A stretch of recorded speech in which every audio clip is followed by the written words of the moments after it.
Welcome. You're safe here. 3 hours of calm history.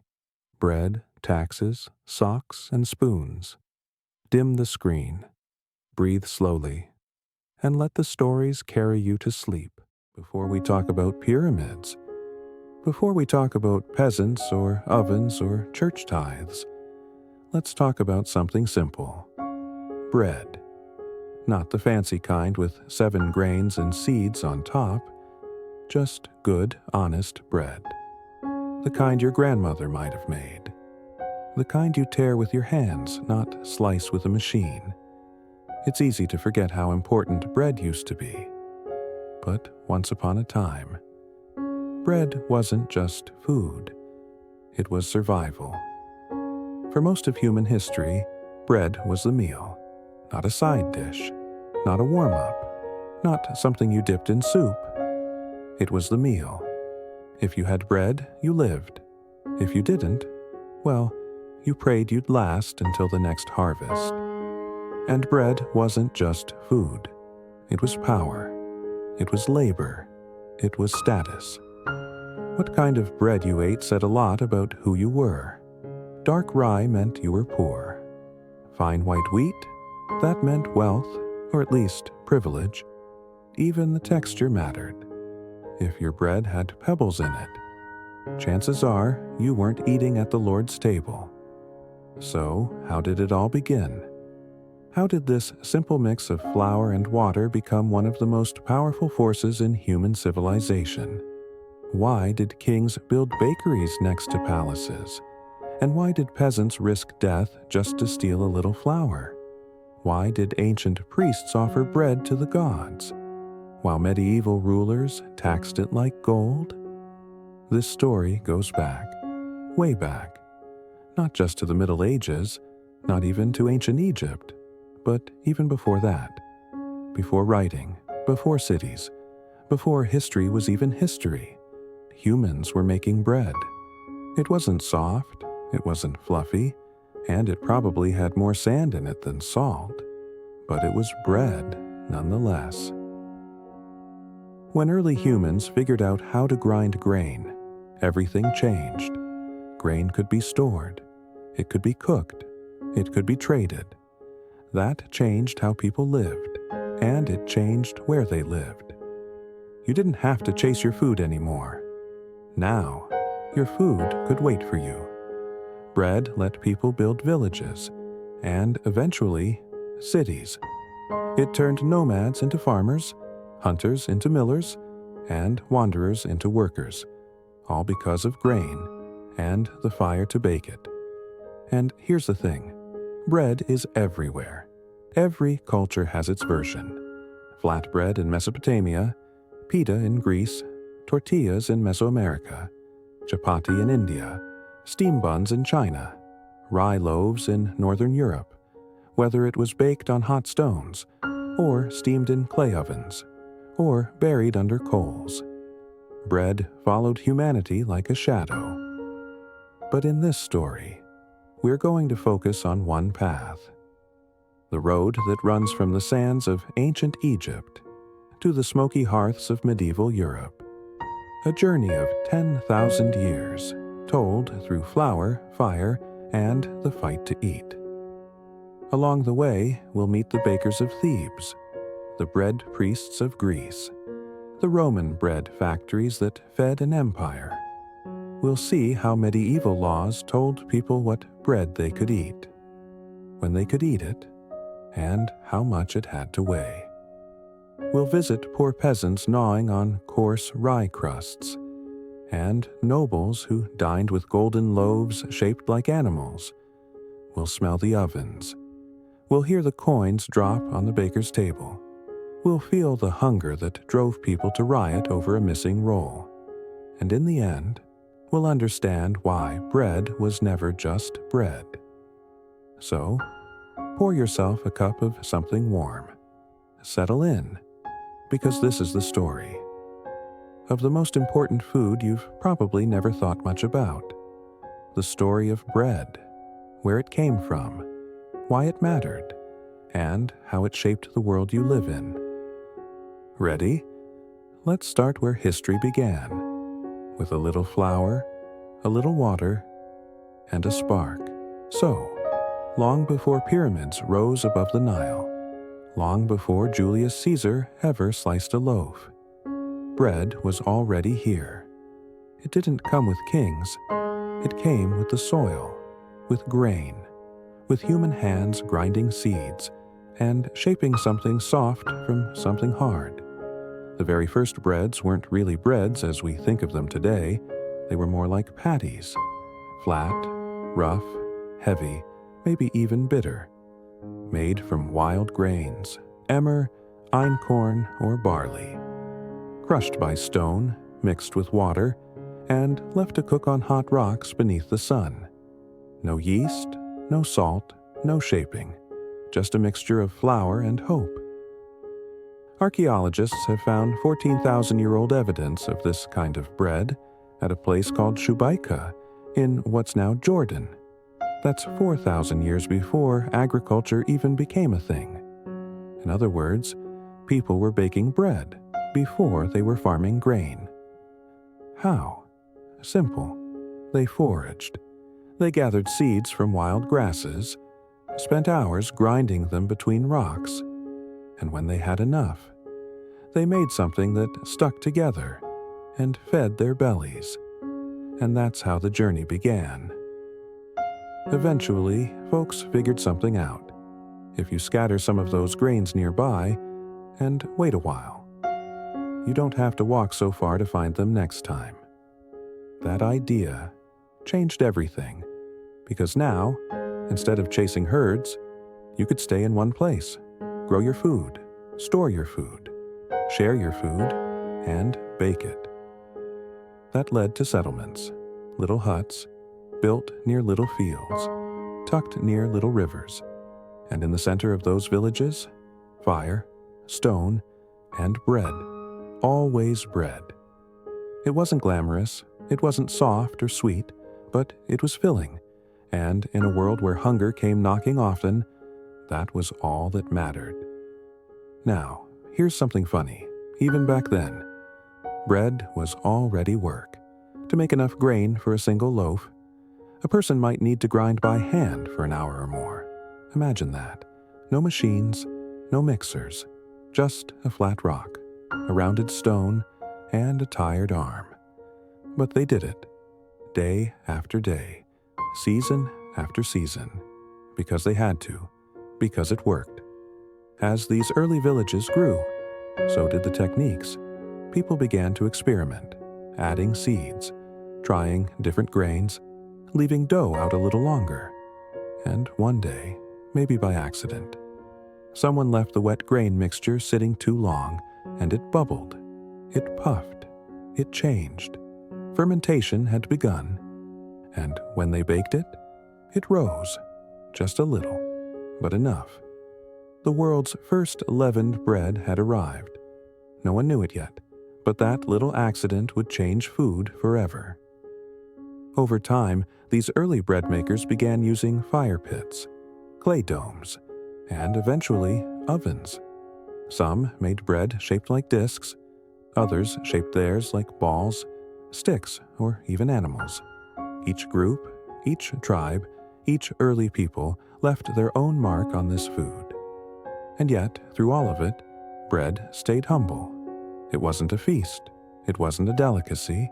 It was the food you could count on when the hunt failed, when the rains didn't come, when the winter dragged on too long. So, next time you pass by a loaf on a shelf, think about the hands that shaped its ancient cousin. Hands that lived in huts, that woke up before sunrise, that ground stone into flour and turned it into survival, all before the first king ever put on a crown. Because before there was wealth, before there was war, before there was even history, there was bread.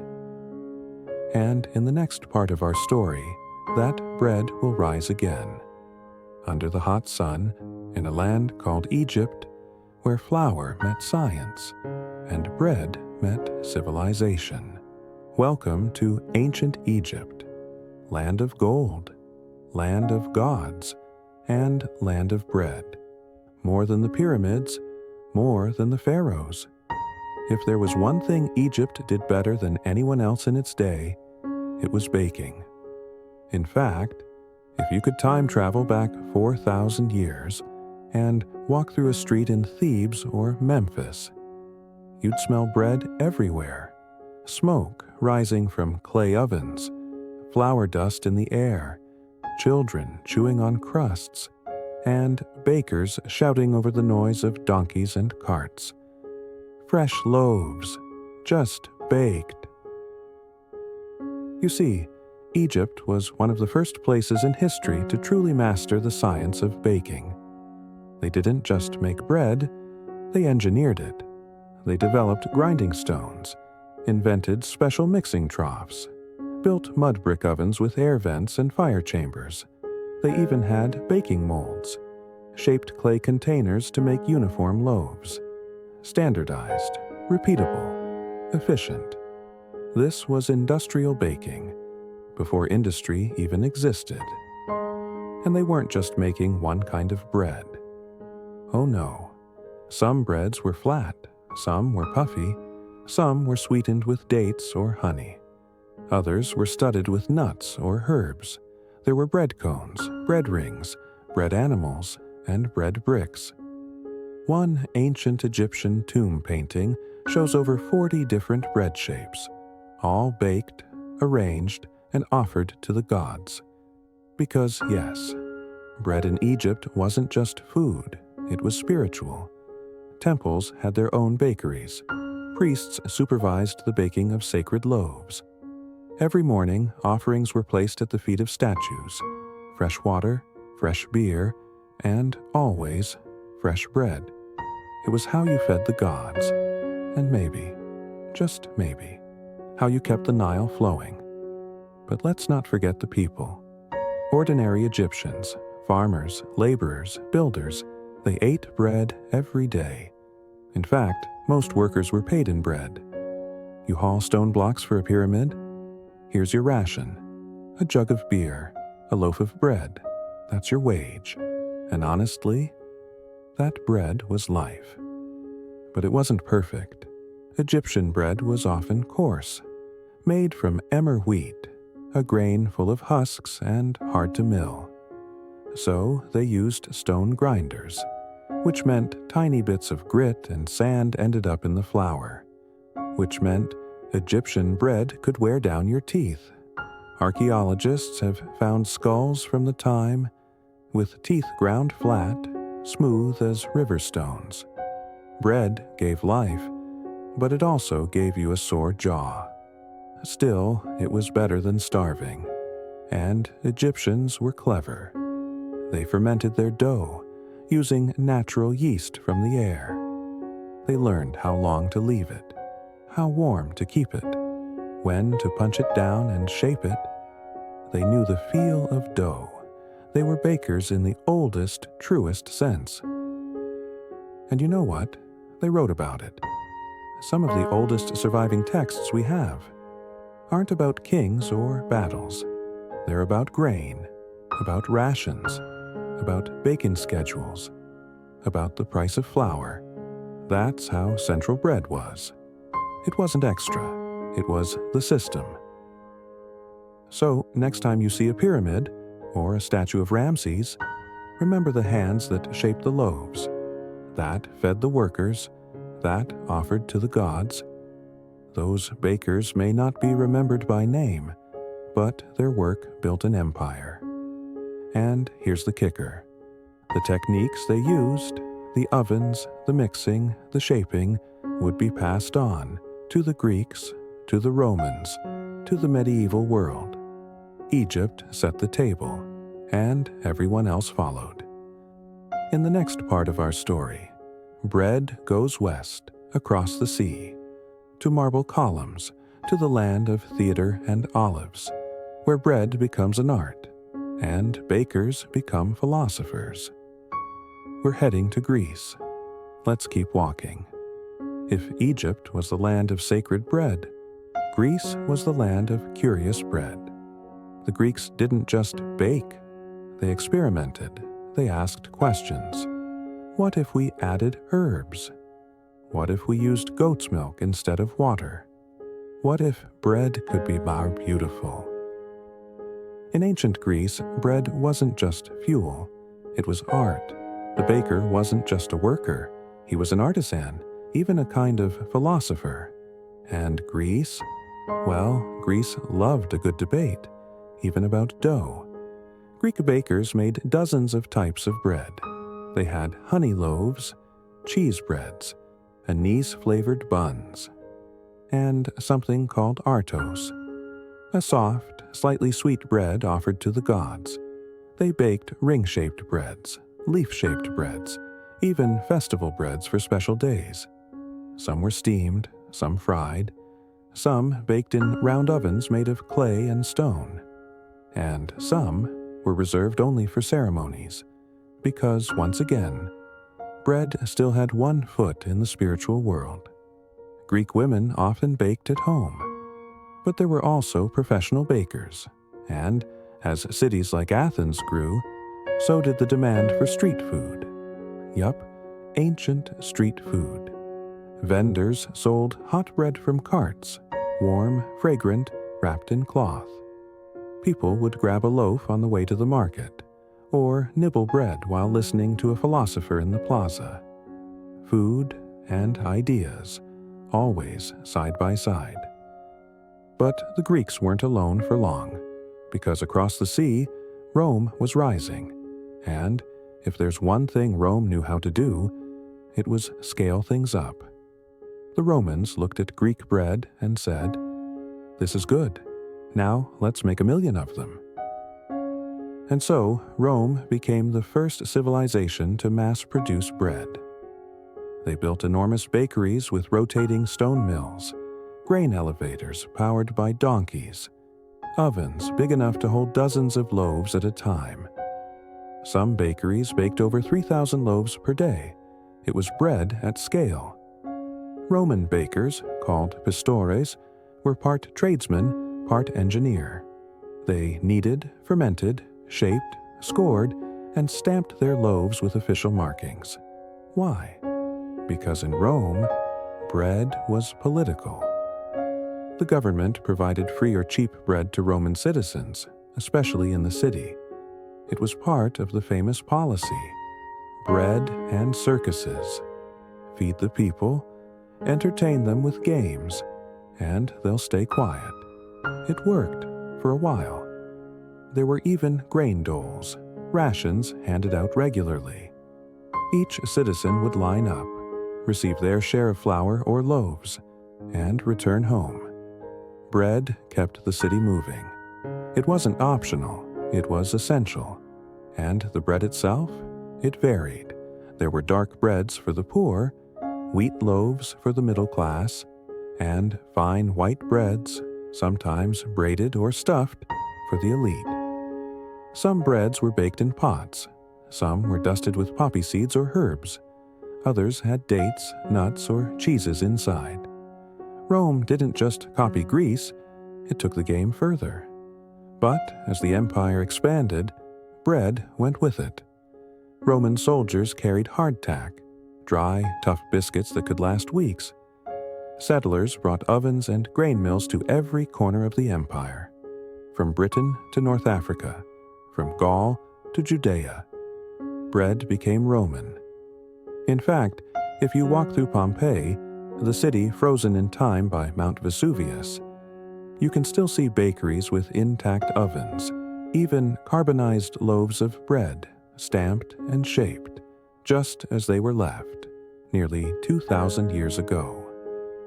That's how much bread was part of daily life. And yet, even with all this glory, all this expansion, something was starting to crumble. The empire. Trade routes began to collapse. Grain supplies dried up. And with the fall of Rome came the fall of big bread. The world was about to get a lot smaller and a lot hungrier. In the next part of our journey, we enter a darker chapter, where bread was no longer plentiful, but precious. Welcome to the early medieval world, where even crumbs mattered. The Roman Empire was gone, and with it went the roads, the big bakeries, the grain shipments from Egypt and Carthage. Everything collapsed. And what was left behind? A Europe divided, rural, scattered, and hungry. Welcome to the Dark Ages. Now, the name Dark Ages might be a little unfair. There was still culture, art, and innovation in some places. But when it came to bread, things definitely got darker. Without the Roman grain system, communities had to grow their own grain, mill it by hand, bake it in home ovens or communal hearths. Everything was smaller. Everything was harder. The breads of the early medieval world were rough, dense, and often filled with whatever could be found. Barley, rye, millet, even peas, beans, and acorns ground into the mix. This wasn't for flavor, it was for survival. If the harvest failed, so did your bread. And if you didn't have grain, you made famine bread, a tragic blend of roots, bark, moss, and desperation, cooked over smoky fires in battered clay pots. It was chewy, it was bitter, but it kept you alive, barely. For most people, especially peasants, bread wasn't something you enjoyed. It was something you endured. You worked the fields all day, sowed the seeds, cut the grain with a sickle, threshed it, winnowed it, then ground it by hand. And maybe, just maybe, if nothing went wrong, you'd have a few coarse loaves to get you through the week. Most medieval homes didn't have proper ovens. They used open hearths, stone or clay platforms heated by fire. Bread was cooked on flat stones or inside pots buried in embers. Some villages had communal ovens owned by the local lord. But to use it, you had to pay. Not in coins necessarily, sometimes with eggs, or labor, or a piece of your dough. Yes, a bread tax. That's how feudalism worked. You didn't own the land, you didn't own the oven. You barely owned the grain you grew. Everything had a cost, even the right to bake. Now, not all breads were created equal. If you were rich, a noble, or a churchman, your bread looked very different. It was white, it was soft, it was sieved and sifted, sometimes multiple times. Wheat was expensive, and white bread took more effort, so of course it became a symbol of power. Meanwhile, the poor ate black bread made from rye or barley, coarse, chewy, sometimes sour. In fact, the darker your bread, the lower your status. Even bread had a hierarchy. But for all the hardship, there was something human that never went away. People still baked for each other. Villages held baking days. Families passed down recipes. Mothers taught daughters the feel of good dough, not by measuring, but by memory. Enough flour to make it soft, enough water to make it stick, enough time to make it rise. Bread was shared, broken, blessed. It was still more than food. It was life, and it was community. Even monasteries, those silent stone sanctuaries, baked bread daily. Monks grew their own wheat, ground it in water-powered mills, and baked loaves not just for themselves, but for the poor. It was charity, it was discipline, it was prayer, in dough. In this dark and difficult age, bread remained the thread, the connection between generations, between rich and poor, between heaven and earth. But change was coming, little by little.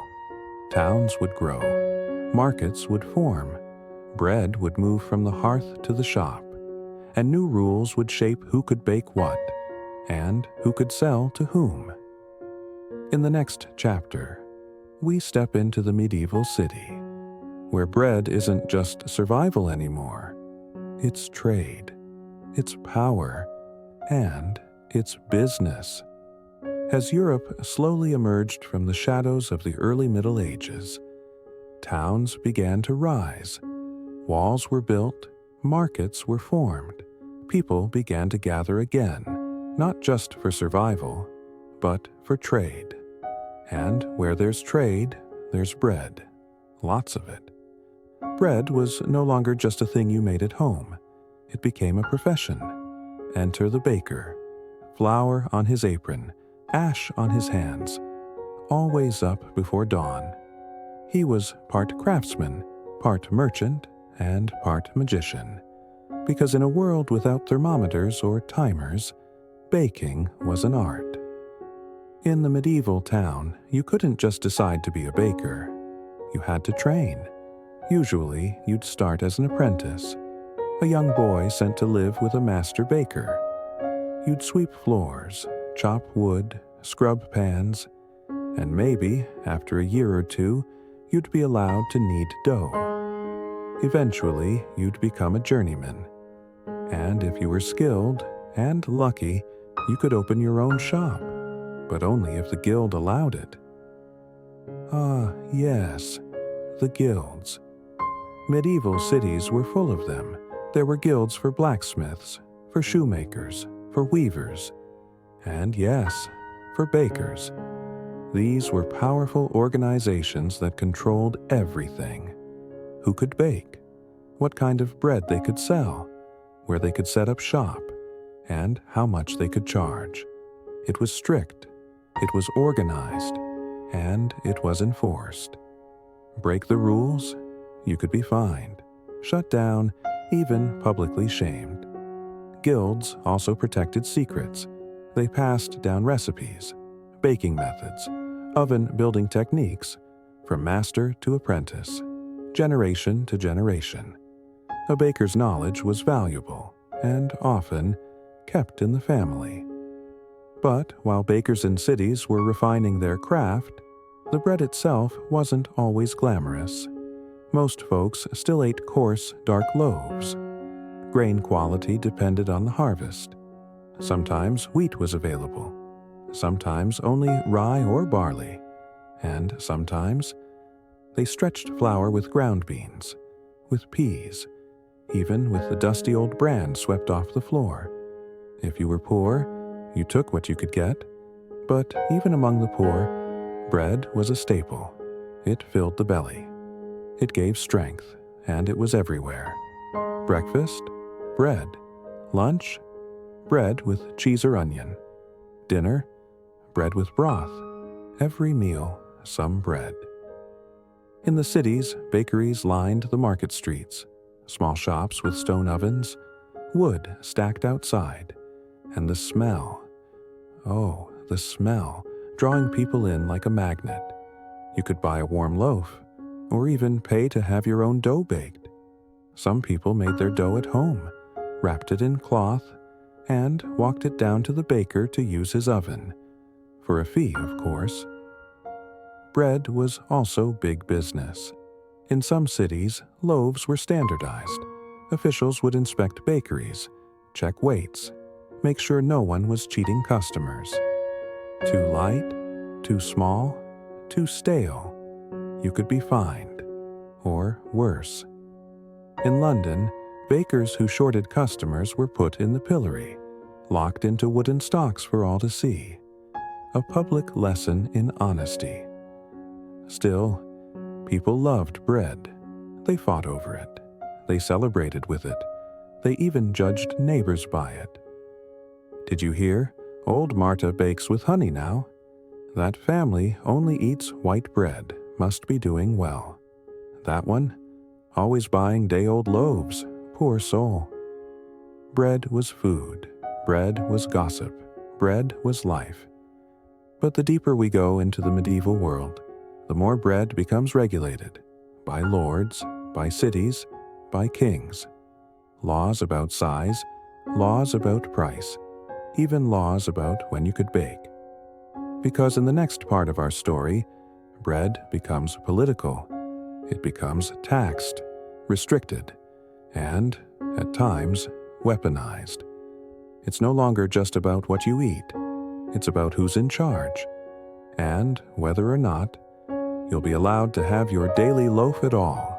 By the high Middle Ages, bread was no longer just something you ate.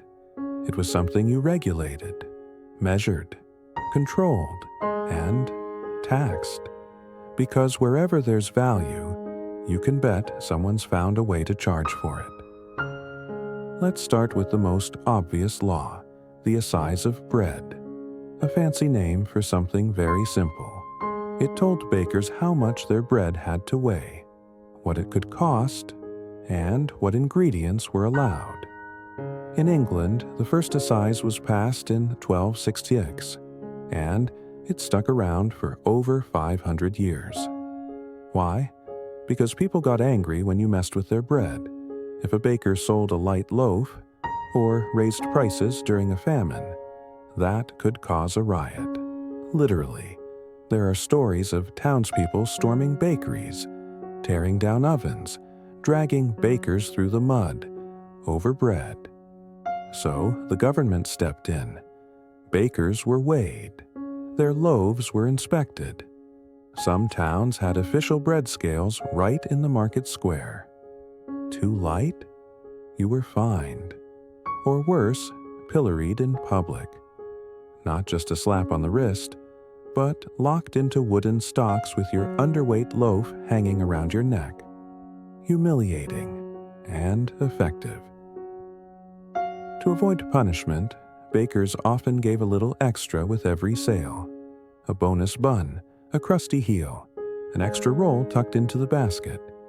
This is where we get the term baker's dozen, 13 instead of 12. Better to be safe than shamed. But regulation didn't stop at weight. Oh no, there were rules about who could bake, when they could bake, even what kind of bread they were allowed to sell.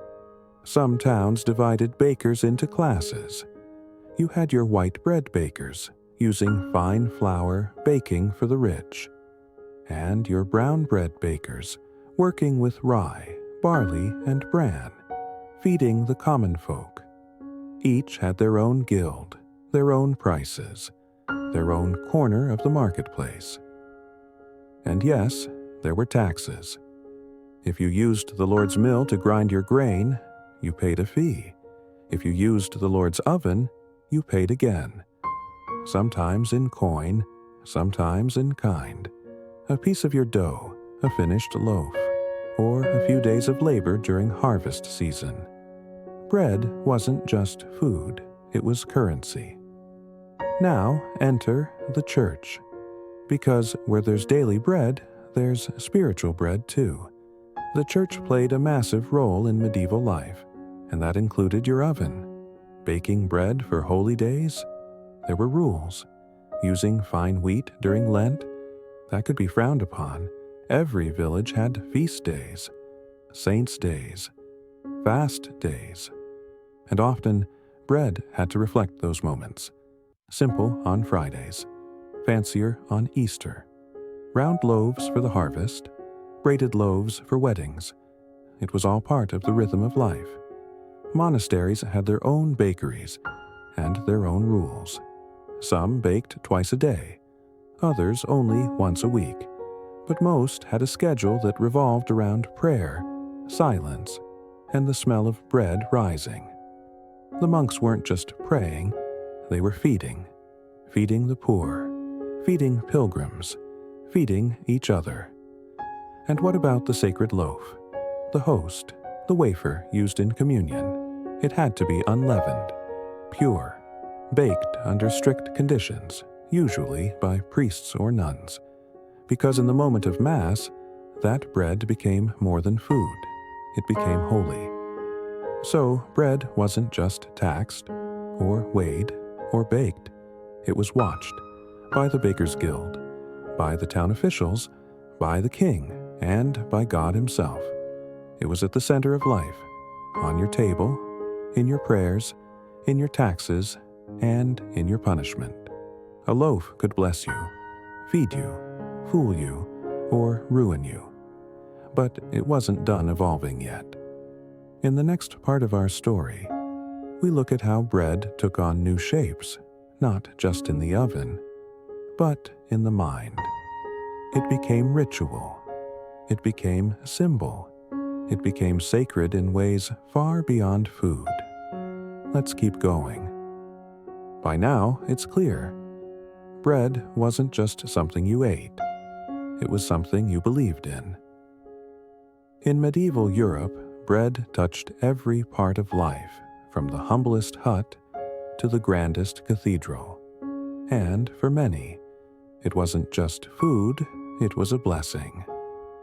Let's start with the most sacred loaf of all, the host. In Christian tradition, especially in Catholic Europe, the small round wafer used in communion wasn't just a symbol. It was, quite literally, considered the body of Christ. When a priest raised it during Mass, when the bell rang, when the faithful bowed their heads, that bread became holy. And because of that, it had to be treated with great care. It was baked without yeast, made only from the purest wheat flour, and often prepared by monks or nuns under strict silence and prayer. Some monasteries had entire rooms devoted to baking the host, with stone tables, simple tools, and sunlight filtering through stained glass, a sacred space for a sacred task. But sacred bread wasn't limited to churches. Even in homes, bread was part of ritual. At births, a special loaf might be baked for the midwife. At weddings, bread was broken and shared between families. At funerals, loaves were given to mourners as a sign of comfort and continuity. Bread marked beginnings and endings. During holidays and feast days, families made decorated loaves, braided for fertility, round for the sun, stamped with crosses or symbols for protection. Some loaves were even made in the shape of animals, to bring luck or scare away evil spirits. People believed bread could do more than fill the stomach. It could guard the soul. In harvest festivals, the first loaf from the new wheat was given as an offering, sometimes to the church, sometimes to the land itself, broken, shared, and thanked for. Because without the harvest, there was no bread, and without bread, there was no life. People hung bread over doorways, placed crumbs in the walls of new houses, or tossed pieces into rivers to bless the water. These weren't just superstitions. They were signs of respect, of fear, of reverence. Bread was alive in the imagination. And in harder times, when famine struck, when plagues came, when war stole the fields and fire burned the mills, bread took on a different role. It became a test of faith, of patience, of community. Churches would hand out charity loaves, often called alms bread. Wealthier families might distribute bread to the poor during Lent or Advent. In some towns, the baker was required by law to give a portion of bread to the needy, a kind of holy tax. Because when your neighbor was starving, a crust of bread could be the difference between life and death. Even language carried the symbolism. The word companion comes from Latin cum panis, meaning with bread. A companion was someone you shared a loaf with, and the word Lord, in Old English, hlafwerd. It meant bread keeper. That's how serious bread was. It defined relationships, power, piety, and in moments of deep fear or deep hope, people turned to bread. If someone was sick, a priest might bless a loaf and place it near their bed. If a child was restless, a crust placed under the pillow might bring calm. If the fields were dry, a piece of bread might be buried at the edge of the farm, as a silent prayer for rain. Bread was more than nourishment. It was meaning. memory, and magic. And as the medieval world moved forward, through plagues and wars and reformations, bread never lost that weight. Even today, when we break bread at a table, when we say grace, when we bake for others, we echo those ancient hands and those sacred hopes. In the final part of our story, we'll leave the old world behind and look ahead, because the journey of bread isn't over. It still sits at our tables, still connects our stories, and still rises every day. So here we are, at the end of a journey that started with wild grass and ended with golden loaves in cathedral cities.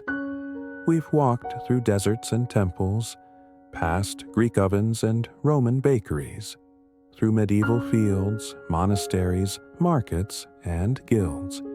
And all along the way, bread has been there, not just as food, but as a mirror, a reflection of the world that made it. In ancient times, bread meant survival. It was coarse, hard, elemental, a mixture of grain, water, fire, and faith. It was the first real tool humans had to store energy, to feed a village, to build a future. It turned hunters into farmers, and wanderers into neighbors. It gave rise to cities, and then empires. In Egypt, bread became sacred, offered to gods, paid to workers, inspected by pharaohs. In Greece, bread became creative, spiced, shaped, steamed, fried, celebrated, and sold on the streets. In Rome, bread became public, mass-produced, government-managed, a political tool for peace and control. And in medieval Europe, bread became everything. It was the fuel of the poor, the pride of the rich, the concern of kings, and the comfort of the church. It was taxed, it was blessed, it was feared, and it was fought over. And now it's just bread, a thing we buy in plastic bags, slice with machines, throw away when it's stale. But is that all? Or is there something still hiding in that crust? Let's take a moment to think about the loaf on your table, that sandwich you ate last week, that dinner roll at your grandmother's house, that smell of fresh baking on a rainy afternoon. That's history. Real, ancient, sacred, sweaty, beautiful history. Right there in your hands. Because bread never left us. We just forgot to look at it closely. Every time someone kneads dough, every time flour dust rises in the air, every time a child waits by the oven, a bit of that long, winding history comes back. Bread today has taken many forms. We have croissants, and naan, and bagels, and brioche. We have sourdough baked in cast iron, and flatbread toasted on griddles. We have bakeries run by fifth-generation families, and others powered by AI and conveyor belts. And still, the core hasn't changed. Flour, water, time, and heat. The same magic that started it all still feeds us. And there's something beautiful about that. In a world that moves too fast, where everything is touch screens and data, bread reminds us to slow down, to smell, to wait, to break, to share. When we bake bread, we take part in a ritual older than writing. When we eat bread, we join the billions who came before us, from the first woman grinding grain on a stone, to the monk praying over a rising loaf, to the mother pulling bread from a hearth on a cold morning. We join them, in silence, in gratitude, and in wonder. So maybe bread isn't just something you eat. Maybe it's something you carry, in your memories, in your family, in your body, and in your story. And the next time you hold a slice, or smell a crust, or hear the crackle of a fresh loaf cooling on a wire rack, you'll remember, you'll know, that this simple, quiet, warm thing has shaped more than just meals. It has shaped civilizations, from sand to stone, from feast to famine, from gods to groceries.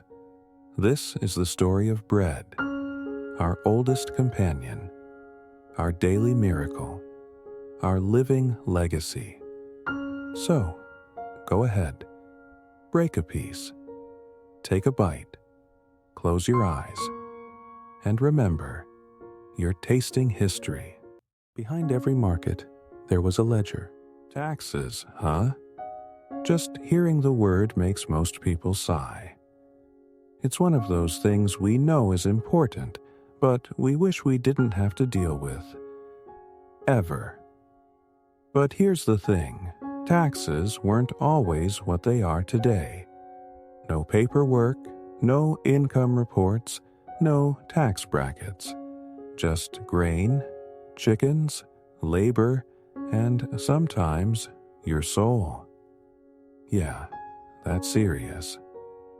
Let's start from the very beginning, long before online forms and accountants with briefcases, back when most people couldn't read, and kings thought the earth was flat.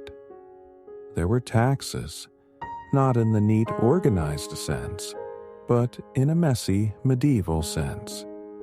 You see, back in Roman times, taxes were actually pretty well managed. They had scribes, registries, census records. If you owed something, they knew, and they came to get it. But when the Roman Empire collapsed, well, so did the tax system.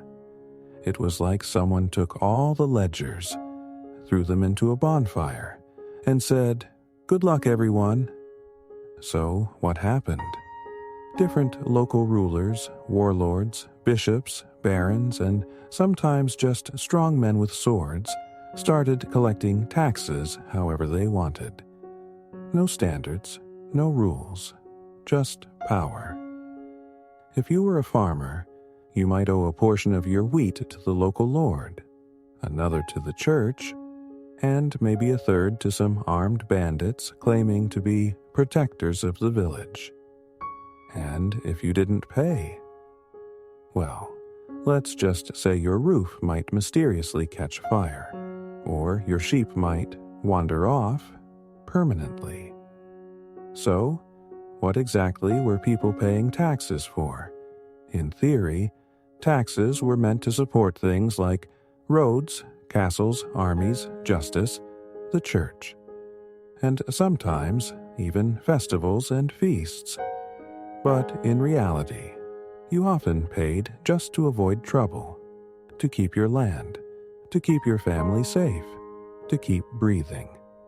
And what did they pay with? Forget about coins. Most people never saw one. Taxes were paid in whatever you had. Grain eggs, firewood days of labor, livestock, and sometimes daughters. Yes, in some places, marriage tax was a thing. Also, don't think it was just the king demanding payments. Oh no. There were many hands in the pot. The local noble, the bishop, the monastery down the road, the town guild, and the tax collector's cousin's friend who just showed up one day with a sword and a scroll if you were lucky. You only paid one or two groups. If you weren't, well, good luck eating this winter. And all of this was normal. To the average medieval peasant, taxes were as certain as death, and maybe even more annoying. They didn't question it, they didn't like it, but they lived with it. Until, of course, the taxes got too high, or the collectors got too greedy, or a new ruler came in with a bigger army.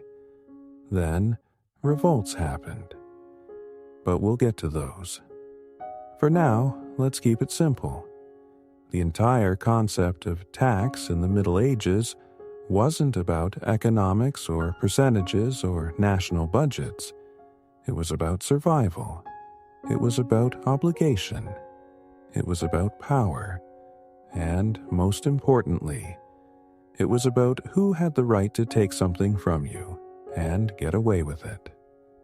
So, in this series, we'll walk through the collapse of Roman tax structure, the Wild West of early medieval taxes, feudal dues, tithes, and labor levies, the growing power of kings and cities, church taxes, and the infamous tithe, popular revolts, and clever tax evasion, and how all this set the stage for modern taxes. All of it, slowly, calmly, one step at a time. Take a deep breath, because in the next segment, we'll travel into the early medieval world, where warlords replaced tax offices and cows were more valuable than coins. Ready? So, Rome fell. The empire that ruled most of Europe for centuries just crumbled. One day there were tax offices, and the next there were bonfires where the tax records used to be.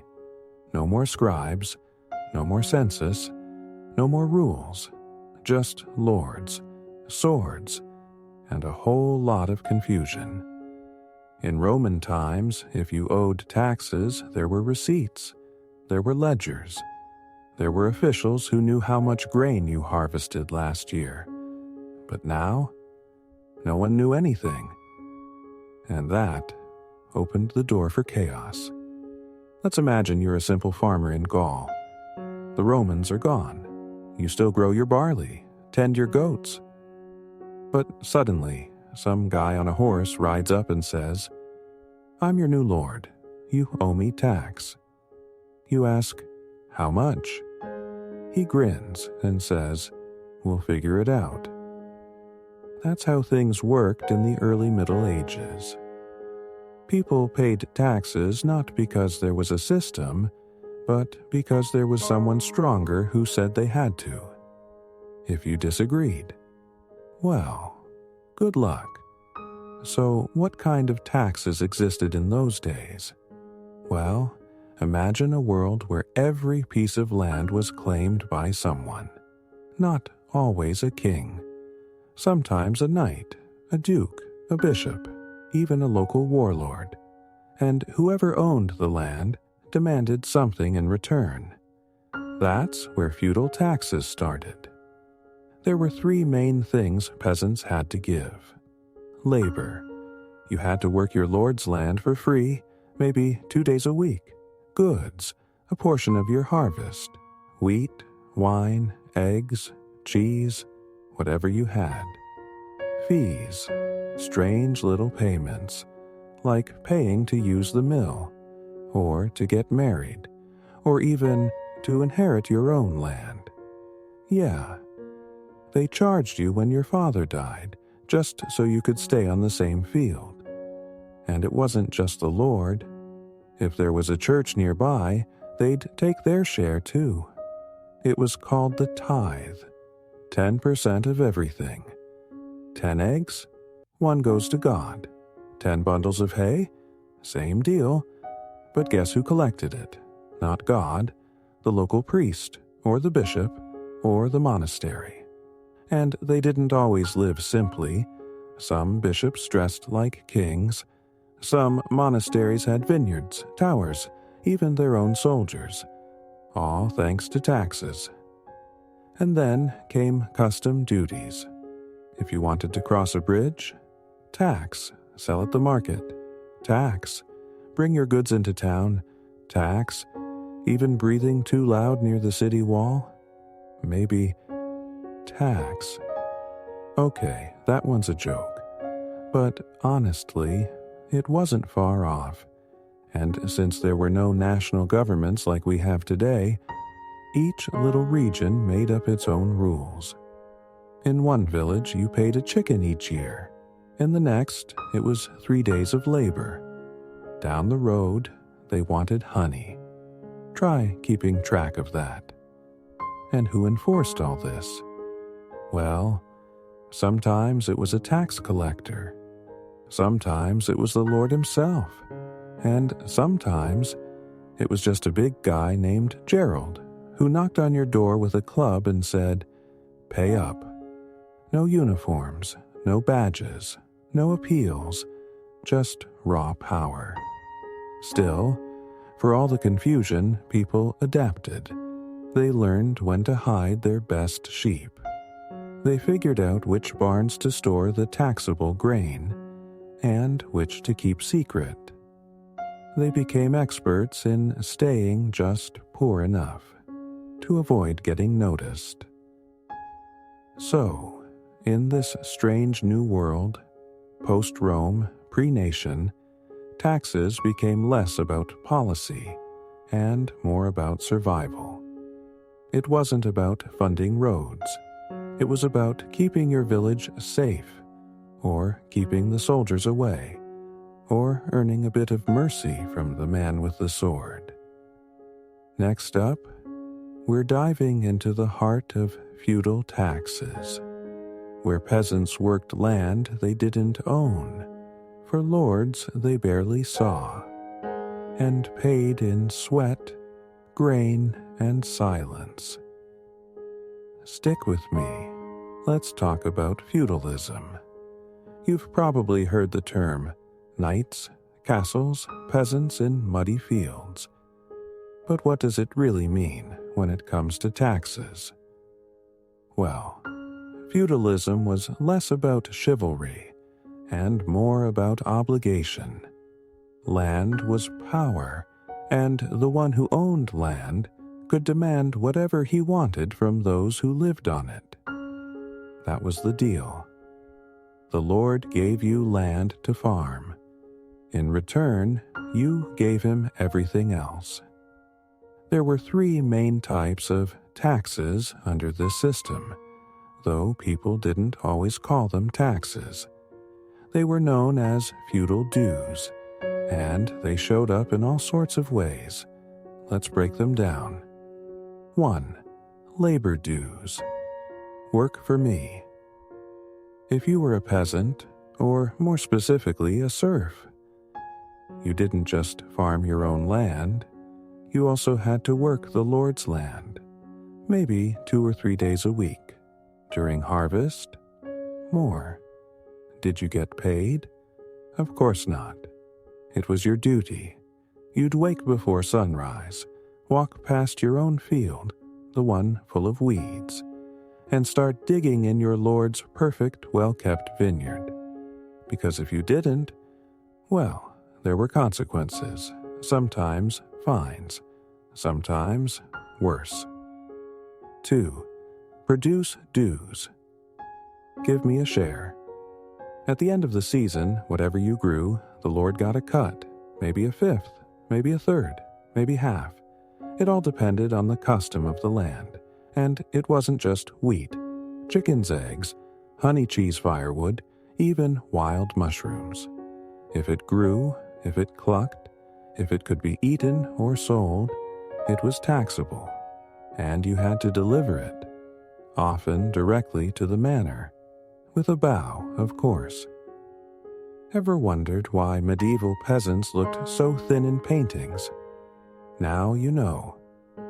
3. Feudal fees. Pay me, just because. This one's where it gets a little ridiculous. You'd think farming for free and giving up your food would be enough, but nope. There were also a whole bunch of random charges. Marriage fees? Want to marry someone from the next village? That'll be a few coins. Inheritance tax. Your dad died? Pay up if you want to stay on his land. Mill fees. You want to grind your wheat? Use the Lord's mill and pay. Bake oven fees? You guessed it.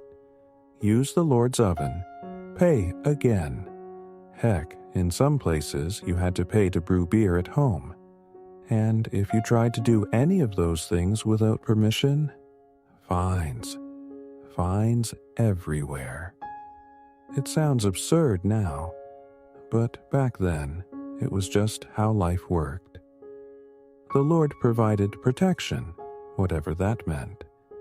And in return, you lived under a mountain of duties. And what did the lords do with all these taxes? Well, some reinvested into their lands, built bridges, supported their peasants during bad harvests.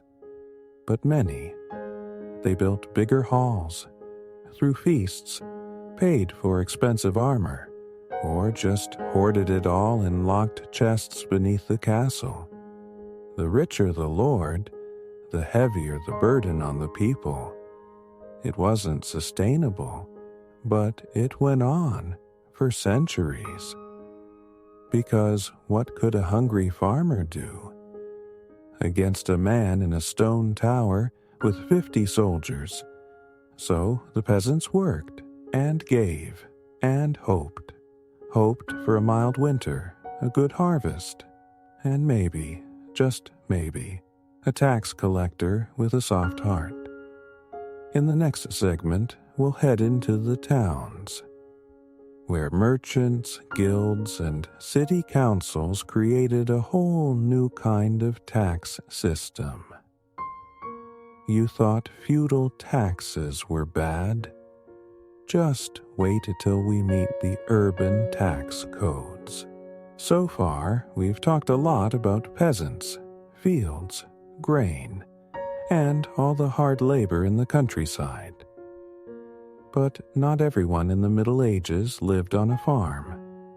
Some people lived in towns, busy, smelly, noisy places filled with merchants, craftsmen, beggars, and tax collectors. Yep, taxes were everywhere in town life too. Now, here's the twist. If you were a peasant, you paid taxes in labor or food. But if you lived in a town, you paid in money. Cold, hard coins. That made everything feel a little more official. But don't be fooled. It was just as painful. Let's start with the basics. In most medieval towns, markets were the heartbeat of daily life. You wanted to sell apples? Pay a market tax. You brought in fish from another village? Pay a toll. You set up a table to sell cloth. Pay a booth fee. Even if you were just passing through, carrying goods on a cart, you paid a transit tax. And there were people watching. Officers standing at gates, on bridges, at the corners of market squares, counting carts, weighing barrels, collecting coins. These taxes had fancy names too. Octroi, a tax to bring goods into town pontage, a toll for crossing a bridge stallage, the fee for renting a stall mirage, a tax for maintaining town walls. Ever wonder how medieval cities built those giant stone gates? Yep, taxes like mirage. So, every time someone bought bread or wine or wool, a little piece of that money went to the town's rulers. Now, let's talk about guilds. These were groups of craftsmen, blacksmiths, weavers, butchers, who worked together to control quality, prices, and yes, taxes. To join a guild, you paid a fee. To open a shop, you paid another. To hire an apprentice? Yep, more fees. Guilds were like medieval unions mixed with City Hall, mixed with the IRS. Powerful, organized, and always collecting something. And then came luxury taxes. If you were rich, a merchant doing well, maybe importing fine silks or spices, the local rulers loved you. Why?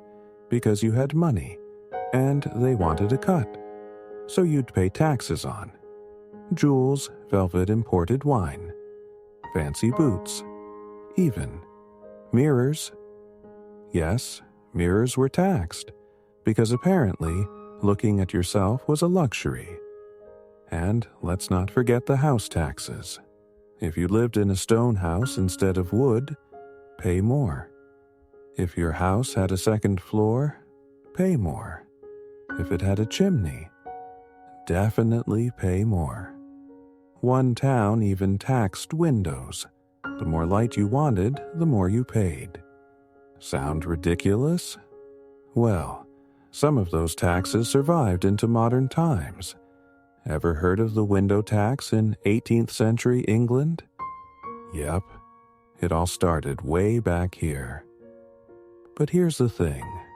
Unlike rural peasants, townsfolk had some say in their taxes. City councils would negotiate with kings. They could refuse to pay unless certain conditions were met.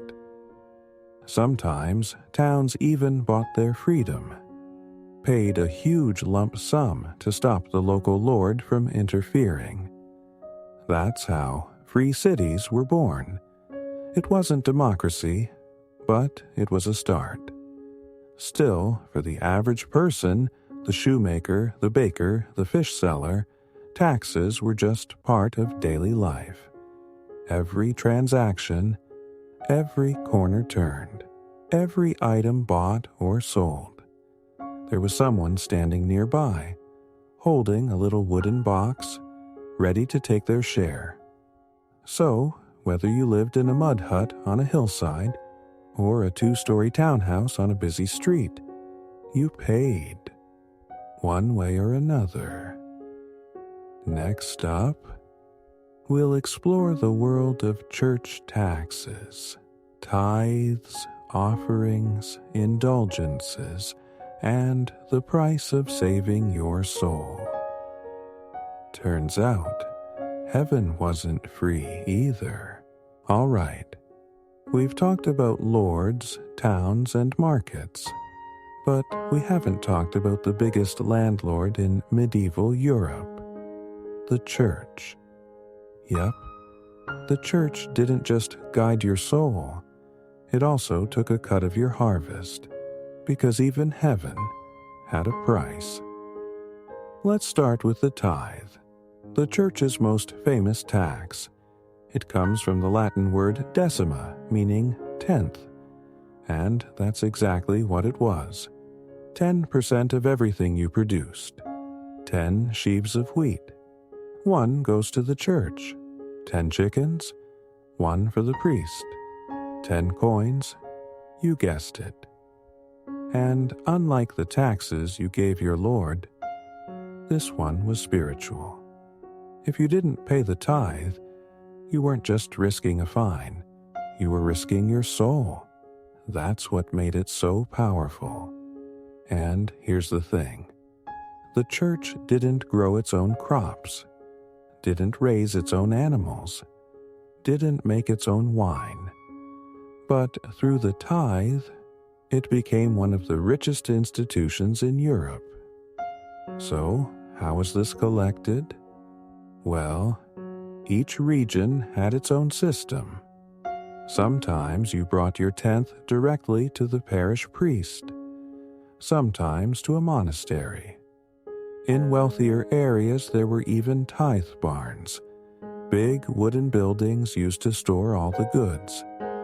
Imagine walking miles with your basket of onions, just to hand them over to a smiling monk in sandals. Some folks tried to cheat the system, hide a few chickens, lose a bag of barley on the way, claim the cows didn't produce milk that year. But the church had its ways. It kept lists, watched closely, and, let's not forget, the power of guilt. Nothing like a Sunday sermon about sinners who rob God, to remind everyone to pay up. Now, the tithe was just the beginning. There were fees for baptisms, fees for weddings, and, of course, fees for funerals. Even in death, you couldn't escape taxes. Want your loved one buried on holy ground? That'll be a few coins. Want extra prayers for their soul? More coins. And then came the big one. Indulgences. These were payments made to reduce the time your soul, or a loved one's soul, would spend in purgatory, Give enough money, and the church might shave a few years off your afterlife sentence. It sounds strange now, but back then it was deadly serious. People sold land, livestock, even family heirlooms, just to buy a bit of divine mercy. And let's not forget penance fines. Sin too much? Make a payment. There were even books, literal price lists for sins. Stealing? That's 3 coins. Adultery? 10 coins. Killing a man? Well, depends who it was. It wasn't always about justice, it was about revenue. Of course, not all clergy were greedy. Many truly believed they were helping. They used the money for charity, for hospitals, for education. But others, well, they lived in comfort, wore fine robes, dined like nobles, all while the poor scraped together their last coins, just to avoid eternal damnation. And yet, people paid, because what's a few chickens compared to salvation? In the next segment, we shift from faith to force. Because when kings needed money for war, they invented all kinds of new taxes. Fast. Armies don't feed themselves. So far, we've talked about lords, towns, and the church. But what about the king? Ah, yes, the man with the biggest throne, the fanciest robes, and the deepest need for money. Because if there's one thing medieval kings loved, it was going to war. And war costs a lot. Let's say you're a medieval king. You've got a claim to a neighboring kingdom, or a grudge with a rebellious noble, or maybe you just woke up and decided, I want more land. Whatever the reason, you need soldiers, and armor, and food, and horses, and siege weapons, all of which cost money. Lots of it. Now, kings had some land of their own, called the royal domain. They'd collect rents, tolls, and harvests from there. But it was never enough, so they turned to their nobles, their towns, and eventually, their people. Time to raise a tax, they'd say. And the people, they'd groan, loudly. There were many royal taxes, some clever, some ridiculous. One popular one was the scutage. Scutage comes from the Latin word scutum, meaning shield.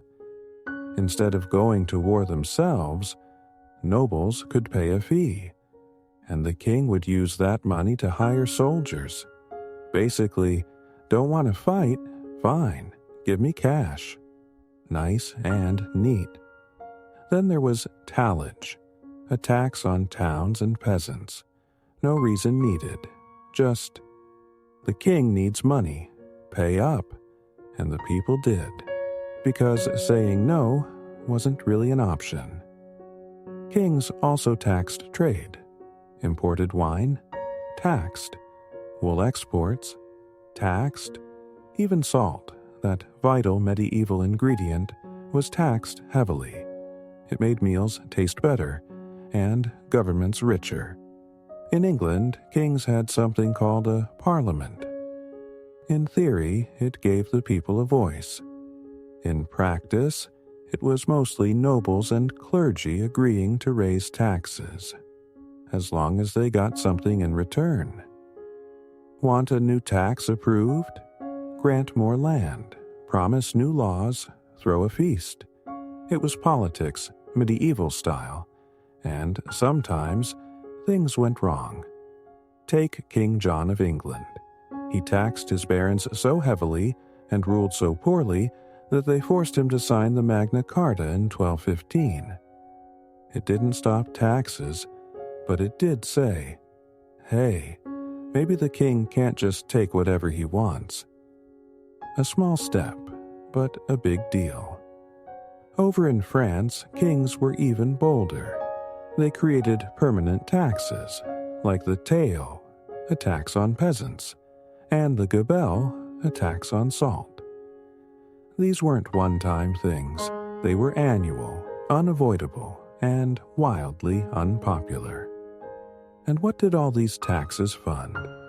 Endless wars, castles and courts, lavish banquets, royal marriages, crusades across the sea, and sometimes just royal boredom. Because if a king wanted a golden bathtub, well, guess who paid for it? That's right, everyone else. Still, kings weren't all bad. Some used taxes to build roads, support hospitals, defend their borders. But the truth is, most people never saw those benefits. They just saw the taxman, and so. As the Middle Ages rolled on, people began to murmur, whispers of unfairness, rumblings of rebellion, and clever little tricks to avoid paying anything at all. Because when people are squeezed too hard, they push back. In our final segment, we'll explore those rebellions, the revolts, and the rise of a new idea that maybe, just maybe, the people should have a say in how they're taxed. Radical stuff. By the late Middle Ages, people had had enough. Taxes were everywhere.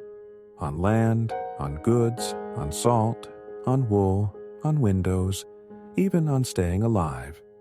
And for many, life was already hard. One bad harvest, one illness, one war could mean ruin. So when rulers pushed too far, the people pushed back. Let's start with one of the most famous revolts, the Peasants' Revolt of 1381 in England. It began with a new poll tax. That meant everyone had to pay, rich or poor. Sounds fair, right? Except the rich found ways around it, and the poor, they got angry, very angry. Led by men like Wat Tyler and John Ball, peasants marched to London, thousands of them, armed with pitchforks, axes, and fury. They stormed palaces, burned records, demanded justice. For a brief moment, it looked like the world might flip upside down. But then, the king made promises, and when the crowd went home, he broke them. The leaders were killed, the revolt crushed. But something had changed. People had realized they could resist. And it wasn't just England. In France, there were jacqueries, violent peasant uprisings against nobles and taxes. In Germany, townspeople refused royal tolls. In Italy, merchants demanded fairer rules. Across Europe, common folk, once quiet and obedient, started asking hard questions. Why do we pay so much? Where does the money go? Who decides?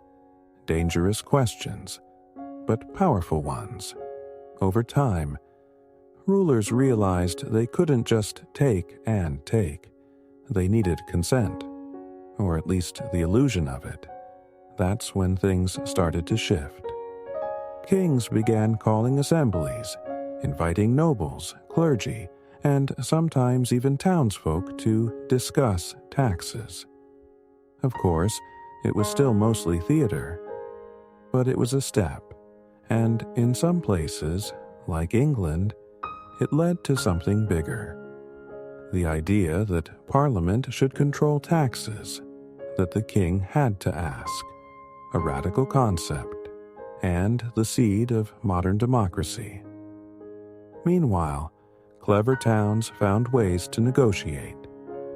Okay, we'll pay the tax, but only if we get new roads. Sure, we'll give you coin, but then we want self-rule. And so, bit by bit, people chipped away at the old system. Now, let's be honest. Taxes didn't go away. They still haven't. But they changed.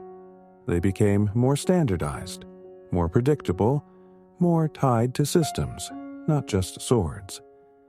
By the end of the Middle Ages, there were tax codes, receipts, courts, still unfair, often, still burdensome, yes, but no longer entirely lawless. And in time, the idea grew that taxes should come with representation, that people should have a voice in what they pay, and what that money funds. That idea would lead to revolutions, new nations, and constitutions written centuries later. So here we are now, centuries beyond the medieval world, still paying taxes, still grumbling about them, still trying to make sense of it all. But at least now, there's paperwork, and maybe, just maybe, a little more fairness. By now, you've seen just how many taxes medieval people had to deal with. But we're not done yet, because some of these taxes were just plain weird. Let's take a walk through the strangest, most bizarre taxes of the medieval world. Hold on to your hat, if you could afford one. Let's start with something simple. The beard tax, yes.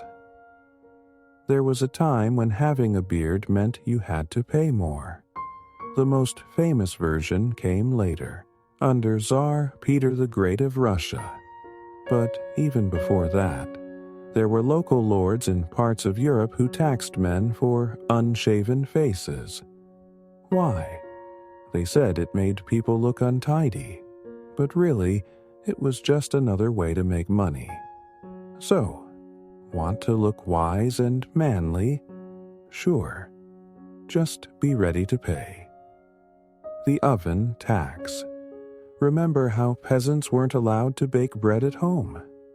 Some villages had an official communal oven, owned by the lord. If you wanted to use it, you had to pay a fee. Try to bake in your own fireplace. Big fine. And if you think that's strange, there was also a mill tax. Same idea. You could only grind grain at their mill, on their terms, with their prices. The cowbell tax. In parts of the Holy Roman Empire, farmers were charged for the number of cowbells they owned. Why? Because bells made noise, and noise meant movement, and movement meant you were using public roads or grazing land. So, if your cows jingled, you paid for the privilege. Want to avoid the tax? Simple. Walk your cow very, very quietly. The urine tax. Yes, you heard that right. In Roman times, and even into the early medieval period, urine was taxed. People used it to bleach clothes, tan leather, and clean things. So cities would collect it from public toilets, and then sell it. If you ran a laundry business, you had to pay to get your hands on the good stuff. Disgusting? Yes. Effective? Also, yes. The bachelor tax. In some towns, unmarried men were seen as a burden. They weren't raising families. They weren't tied down. They moved around too much. So, what did the town do? Tax them. It was called a bachelor tax. You paid more if you refused to settle down, get married, or get poorer. Tough choice. The death tax. We've talked about funeral fees before, but some places went even further. When a serf died, their family had to give the best animal from the household to the lord. This was called the heriot, an old Saxon term. It was supposed to be compensation for losing a worker, but it often left families with nothing. Imagine losing your father. then handing over your only ox to the castle. Grief plus poverty. The shadow tax. There's debate among historians on this one, but in some towns, if your house cast a shadow on the public road, you were taxed. The logic: you were using public space by blocking sunlight. So, if you built high, you paid higher. A medieval version of sunlight rights, I guess. It's easy to laugh at these now, to shake our heads and say, what were they thinking? But every strange tax had a logic behind it. Even if that logic was just, how can we squeeze a little more money out of people? From cowbells to beards, from urine to shadows. Medieval taxes weren't just about fairness or order. They were about creativity. Rulers, lords, and churches all looked at the world around them and asked, what can I charge for next? In the end, that's the real story of medieval taxes. They weren't just rules on paper.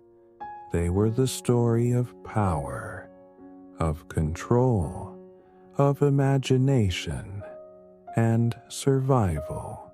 We've come a long way, from lords demanding chickens, to kings funding wars with wool tolls, to the church putting a price on the afterlife. It's been a ride. But here's the question. When did taxes start making sense? The truth is, it didn't happen all at once. Taxes didn't wake up one day and say, you know what, I'll be fair now. Nope. They changed slowly, bit by bit, as the world changed around them. One big reason? Money. As coins became more common, it got easier to measure value. No more guessing how much grain equals one goat, or what half a day of labor is worth. Money made taxes standardized. You could count it, weigh it, store it, and more importantly, tax it. Another reason? Writing. Once more people learned to read and write. There were records, tax rolls, property lists, receipts. Now, if someone overcharged you, you had something to point to. Before that, it was just your word against a knight with a sword. Not a great matchup. Then came the rise of nation-states. As kings became stronger, they started centralizing power. That meant fewer local tolls, fewer random village taxes, more national systems. Still flawed, still unfair, but a bit more predictable. And with nation-states came bureaucracy, paperwork, scribes, clerks in dusty rooms, people whose job was just to count stuff. It was boring, but it worked. Suddenly, taxes weren't based on who shouted loudest. They were written down, codified, filed again. Welcome to the slow birth of the modern tax system. Of course, this didn't mean people were happy. Nobody likes taxes. Not then. Not now. But the worst of the chaos, the endless overlapping dues, began to fade. And something else began to rise. The idea of fairness. In England, it was Parliament. In France, Estates General. Elsewhere, councils and city charters. People started saying, if we're going to pay, we should get something back. Roads, schools, bridges, protection, maybe even a voice. And that idea would ripple forward into the modern world. Think about it. Without taxes, you wouldn't have hospitals, libraries, firefighters, electricity grids, garbage collection. Even the road you drive on was likely built with tax money. Sure, it's not glamorous, but it's real. And it all traces back to that medieval peasant, handing over a bag of onions to his lord because he had no choice. So now, when you pay your taxes, take a breath, smile, maybe, and remember, you're part of a long, weird, frustrating tradition. A chain of people, from serfs to citizens, trying to balance what they give with what they get. And that's history in action. Thank you for listening, and if you made it this far, you're officially a master of medieval taxation. Wear the title proudly. It's not easy, but hey, at least you don't have to pay a shadow tax. Thank you for sticking with this journey through the strange and fascinating world of medieval taxes, from Roman collapse to feudal dues to royal greed to rebellion and reform. We've seen how taxes shaped history, and how people, no matter the century, always ask, why do I have to pay that? Until next time, take a deep breath, and remember, it could always be worse. You could be paying to use your neighbor's oven. Iker. Soft threads holding journeys together. Have you ever sat down and wondered what the very first sock in history actually looked like? Not the neat white cotton ones you pick up at the supermarket. Not the sleek black office socks that somehow vanish in the washing machine. But the very first prehistoric attempts to keep our toes warm. Tens of thousands of years ago, before fashion brands, before even the idea of fashion itself. Humans were wrapping animal skins and grasses around their feet. Picture a hunter in the Ice Age, stumbling across the tundra, wearing crude bundles of fur tied with string. Technically not socks, but the ancestor of everything you and I pull out of the drawer today. And here's the thing. These early socks weren't made for style points. They were survival gear. Without them, frostbite was waiting around the corner. Still, I can't help but imagine some caveman proudly thinking, yeah, these mammoth hide socks really bring out the color in my club. Humans have always had a little bit of vanity, even when shivering in caves. Now, move forward a few thousand years to ancient Egypt. The Egyptians looked at socks and thought, why not make them fabulous? Archaeologists have discovered ancient linen socks buried in tombs, and they weren't dull. They were dyed in bright red and yellow, woven carefully by hand. Some even had a split between the big toe and the others. Basically, toe socks, designed to fit perfectly with sandals. Imagine that. King Tut strutting around in golden jewelry and bright red split-toe socks stuffed into sandals. It sounds ridiculous now, but that was cutting-edge fashion 3,000 years ago. Maybe we laugh, but let's be honest. Half the people you know wear Crocs with socks. So, have we really advanced? And these weren't just everyday items. Socks were so important. Egyptians packed them into tombs for the afterlife. Think about that. Out of all the things you'd want for eternity, they said, don't forget the socks. That tells you everything you need to know about the comfort of warm feet. Meanwhile, across the Mediterranean, the Romans had their own sock drama. At first, socks were seen as weak. Real Roman men showed their toughness by going barefoot or wearing sandals with nothing underneath. But as winters set in, and soldiers marched through cold, muddy terrain, sandals alone didn't cut it. Slowly, Romans adopted wool foot wraps, called udones. These were rough, itchy, but practical. Still, there was a cultural divide. Philosophers in Rome scoffed at socks as unmanly, while their soldiers quietly tucked woolen socks into their boots. It's basically the same debate we have today about sandals with socks. Some people say it ruins style. Others say it's comfort above all. The argument is at least 2,000 years old. One funny thing about Roman socks: they were often sewn from pieces of fabric, stitched together in shapes that barely resembled our modern versions. So, if you imagine perfectly matched pairs, forget it. They were more like little fabric bags for your feet. Probably lumpy, definitely itchy, but at least warmer than nothing. Here's a thought. In museums today, you can still see both Egyptian and Roman socks on display. Small, fragile, sometimes with bright colors that survived thousands of years. And when you see them, it's oddly relatable. You expect artifacts of power and glory, golden masks, marble statues, weapons of war, but instead, you come face to face with socks, humble, ordinary, and completely human. And that's the magic of it.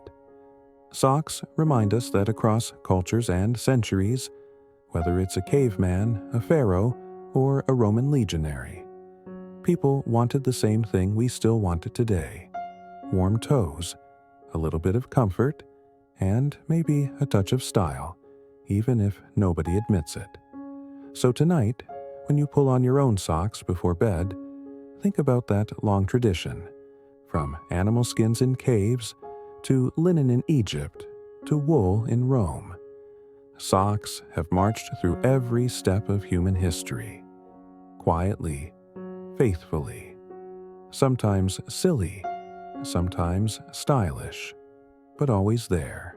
If the ancient Egyptians gave us colorful socks, and the Romans gave us itchy wool socks, then the Middle Ages gave us something new: socks as a symbol of power. By the early medieval period in Europe, socks weren't just about warmth anymore.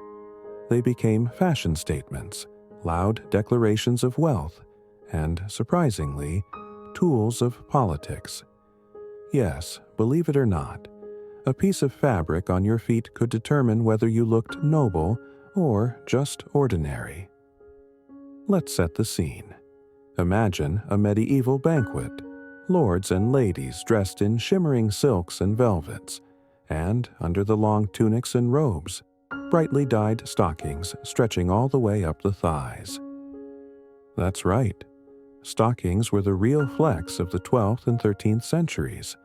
Not the sword, not the crown, but the legs wrapped in expensive fabric. And the colors mattered. Rich crimson or deep purple socks. That was royalty or very high nobility. Bright greens and blues. Those were costly too, since dyes were rare and expensive. Meanwhile, the peasants down in the village were lucky if they had a pair of rough wool socks that didn't itch like crazy. It was the fashion equivalent of driving a luxury car versus pedaling a rusty bicycle. Everyone knew who had money by the color of their socks. The nobles took it very seriously. So seriously that in 1463, King Edward IV of England actually passed a law banning common folk from wearing certain types of stockings, especially silk. Can you imagine? A medieval police officer stopping you on the street.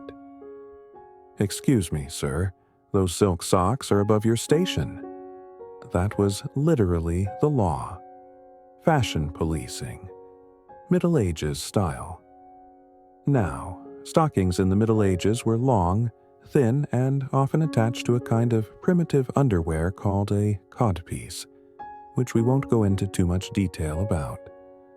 But let's just say, socks weren't just practical. They were tied to all kinds of bold, sometimes ridiculous, fashion experiments.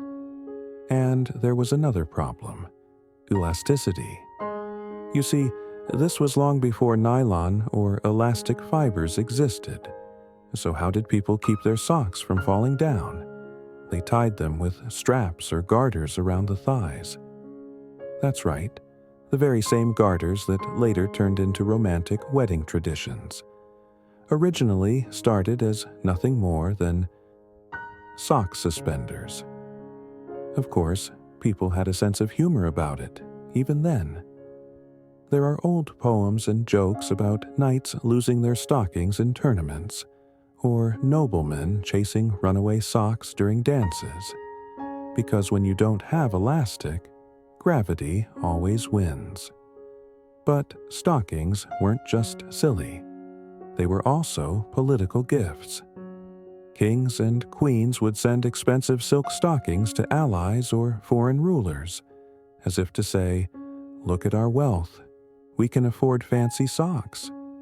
It sounds ridiculous now, but imagine being a duke receiving a pair of bright Italian silk stockings.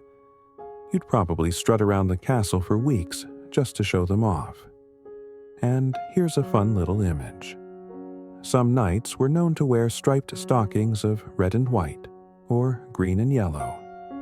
By today's standards, they might look like candy canes or circus performers. But in the Middle Ages, that was peak fashion. People would admire those stripes the way we admire designer sneakers today. The church also got involved. Monks and clergy often wore long wool stockings under their robes, and there were even rules about modesty and simplicity. A monk couldn't go around in bright red socks. That would have been scandalous. Instead, their stockings were plain, usually undyed wool, the medieval equivalent of business casual. So, when you look back, socks in the Middle Ages weren't just socks. They were symbols of wealth, of faith, of fashion. They could get you noticed. They could get you punished. They could even be the talk of a royal court. It's funny, isn't it? A simple piece of clothing that we barely think about today had the power to separate nobles from peasants, to start conversations in banquet halls, and to spark actual laws about who could wear what. So, the next time you roll your eyes at modern fashion rules, skinny jeans, designer logos, color trends, just remember, in the 1400s, someone could have thrown you in trouble simply for wearing the wrong socks. By the time the Renaissance rolled around, Europe wasn't just rediscovering art and science. It was also rethinking socks. Yes, alongside Michelangelo painting the Sistine Chapel, and Galileo pointing his telescope at the stars. People were obsessing over what to put on their feet. Fashion in the Renaissance was bold, colorful, and, at times, completely over the top. Men wore short, puffy breeches that left their legs exposed, and stockings became the canvas to show off wealth and style. Long, tight-fitting socks that reached all the way up the thighs. Bright reds, deep purples, shimmering silks. Legs weren't just legs anymore. They were a fashion statement. And then came a man who changed sock history forever, William Lee, an English clergyman. In 1589, frustrated that his wife spent more time knitting than paying attention to him, he decided, you know what, I'll just invent a machine to do it faster. And so, he built the very first knitting machine. Think about that for a second. The birth of industrial knitting wasn't sparked by science or war, but by one man's jealousy of his wife's knitting needles. It's one of those history is stranger than fiction moments. Lee's machine could knit much faster and more evenly than human hands. It was revolutionary. But not everyone was impressed. In fact, when he presented it to Queen Elizabeth I, hoping for royal support, she turned him down. Why? Because she thought machine-made stockings were too coarse for her delicate legs. The Queen basically said, "No thanks, I'll stick to hand-knitted silk." Imagine inventing world-changing technology and getting rejected because the product wasn't soft enough. Still, Lee's invention spread slowly. At first, it was the working class who wore machine-knitted wool stockings, while the nobility continued to demand silk, knitted painstakingly by hand. It was a class divide that you could see right on people's calves. But technology has a way of winning eventually. As knitting machines improved, they could produce silk stockings too, smoother, finer, and more affordable. By the 17th century, even royals couldn't deny the convenience. The same nobles who once turned their noses up at machine knitting were now strutting proudly in machine-made silks. Funny how quickly unacceptable becomes fashionable when quality catches up. The Renaissance was also the golden age of sock color and decoration. Stockings came in stripes, patterns, and embroidered designs. Some men wore stockings so bright and loud that today they'd look like walking highlighters. But at the time, it was considered stylish. After all, this was the era of flamboyant collars, massive hats, and outfits puffed out with feathers. Socks were just part of the extravagance. It's also worth noting that during this time, stockings were still mostly for men. Women's dresses were long, hiding their legs, so the spotlight was on men's calves. Yes, in the Renaissance, a well-shaped leg wrapped in fine silk stockings could win admiration, power, and maybe even romance. You could say men's legs were the Instagram influencers of the 16th century. And here's a funny side note. Some noblemen were so proud of their stockings that they would pad their calves to look more muscular. Fake muscles, Renaissance edition. Just imagine strapping on calf padding so your silk stockings would fit better and impress the crowd. People haven't really changed. We just swap sock padding for gym memberships now. William Lee himself, poor guy, didn't get rich from his invention. After being rejected in England, he moved to France, hoping King Henry IV would support him. Henry was interested, but before anything came of it, he was assassinated. Lee died in poverty, while his knitting machine spread across Europe without him. A tragic end. But his legacy lives on every time you pull on a pair of socks made by machine. Which, let's face it, is almost every pair today. So the Renaissance gave us more than art, science, and exploration. It gave us the birth of modern sock making, a strange but true story of jealousy, fashion, and technology colliding. The next time you see socks with fancy patterns or machine-perfect stitching, remember William Lee, the man who just wanted a little more attention from his wife and ended up changing the way the world dresses its feet. By the 18th century, the Renaissance flair for flashy stockings began to fade. Fashion moved on, and something new arrived on the scene: the Industrial Revolution. Factories, machines, steam engines, and yes, even socks were swept up in the storm of progress. The knitting machine invented in the Renaissance had already changed the way stockings were made, but the Industrial Revolution supercharged it. Suddenly, socks weren't just for nobles or merchants or wealthy townsfolk. They became accessible to almost everyone. In England, places like Nottingham became the beating heart of sock production. Imagine a whole town buzzing with clattering knitting frames, turning out stockings day and night. Workers hunched over machines, producing thousands of pairs. Not luxurious silks, but sturdy wool and cotton. Socks for the growing armies of factory workers, sailors, and miners. And here's the twist. Just as socks were becoming cheaper and more practical, fashion at the top was shifting in a new direction. The 18th century elite adored white stockings, crisp, spotless, elegant. A gentleman in London might strut about in dazzling white silk socks, peeking out from breeches just below the knee. It looked refined, yes, but anyone who has ever worn white socks knows the truth. They stay white for about 5 minutes. Then they become gray, brown, or some unfortunate shade in between.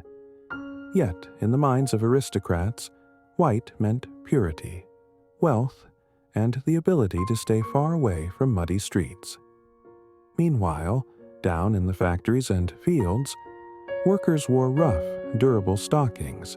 They were often scratchy, sometimes full of holes, and frequently patched. A good pair of socks could be the difference between comfort and blisters during a 12-hour shift.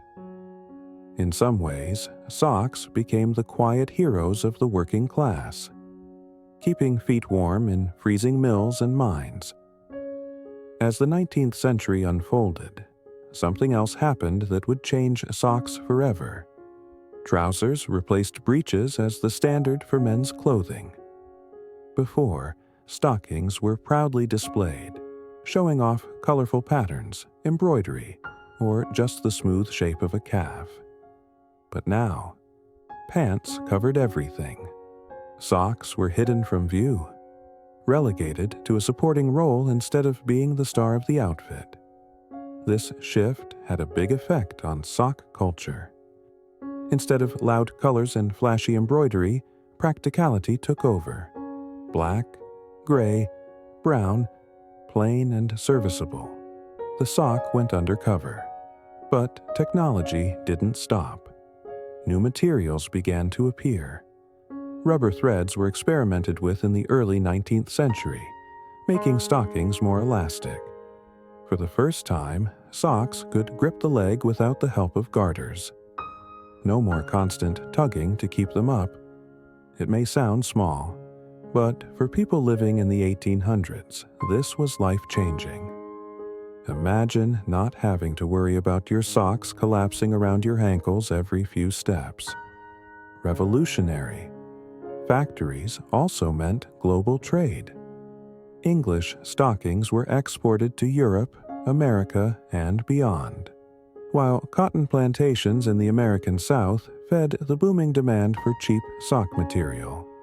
It's not a pretty story, since much of that cotton came from enslaved labor. Socks, humble as they were tied directly into the biggest economic and moral battles of the era. And of course, the army played its part. During the Napoleonic Wars, during the American Civil War, and later conflicts, soldiers marched for miles in mass-produced socks. Military handbooks even stressed the importance of clean socks, because trench foot, blisters, and frostbite could cripple an army faster than bullets. A soldier might forget his rations, but he never forgot his socks.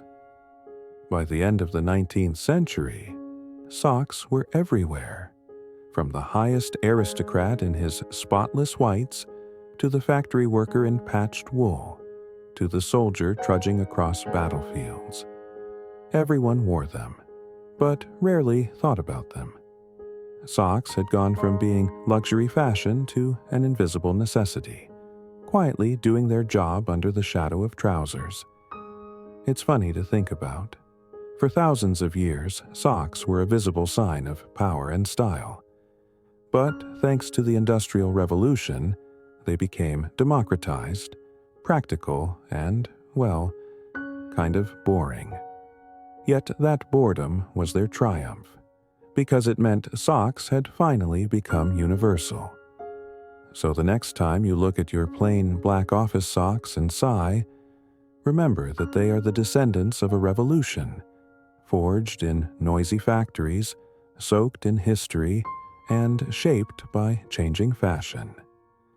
They may be hidden now, but they once strutted proudly through palaces and courts, and then marched into the machines of industry, the 20th century, a time of airplanes, radios, movie stars, world wars, and, believe it or not, socks making some of their boldest appearances yet.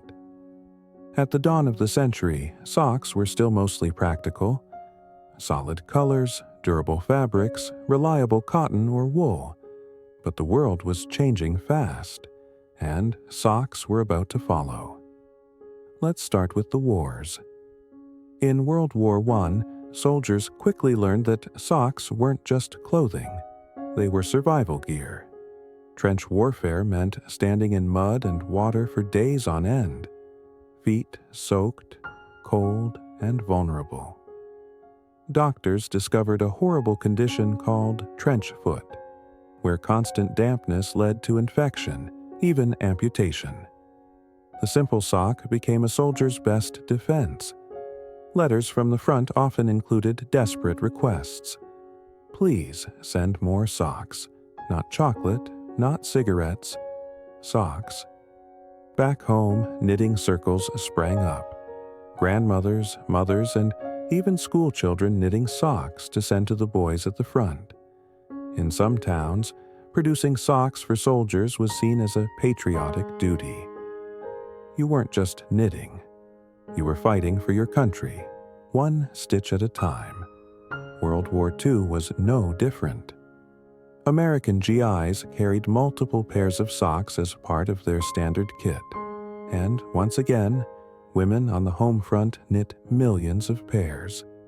Sometimes they slipped little notes inside, a handwritten good luck, or even a lipstick kiss. Imagine a tired soldier in France pulling out a fresh pair of socks and finding a cheerful note tucked in the toe. It must have felt like a tiny piece of home. But the 20th century wasn't only about war, it was also the century of entertainment, and socks weren't about to miss their chance on the big stage. In the 1920s and 30s, Jazz Age fashion brought colorful argyle socks into popularity. Scottish diamond patterns suddenly showed up on the feet of golfers, dancers, and dapper young men. Argyle said, "I'm stylish, but not too serious." It was the sock equivalent of a wink. Then Hollywood stepped in.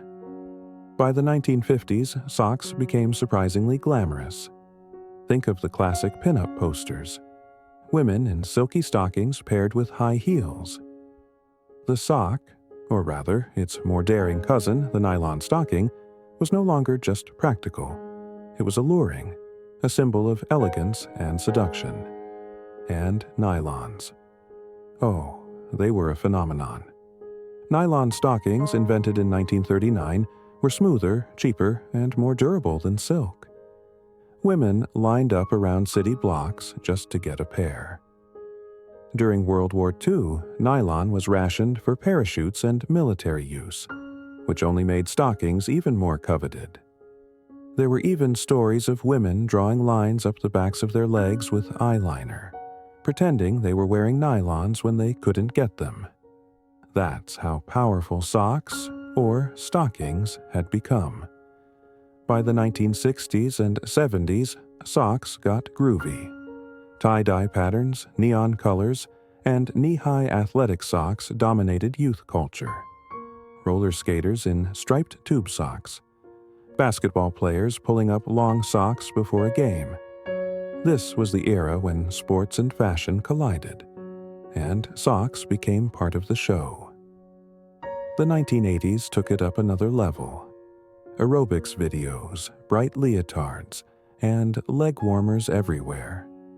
You couldn't walk into a gym without seeing rows of people in neon leg warmers and high socks. It was flashy, it was sweaty, and it was unforgettable.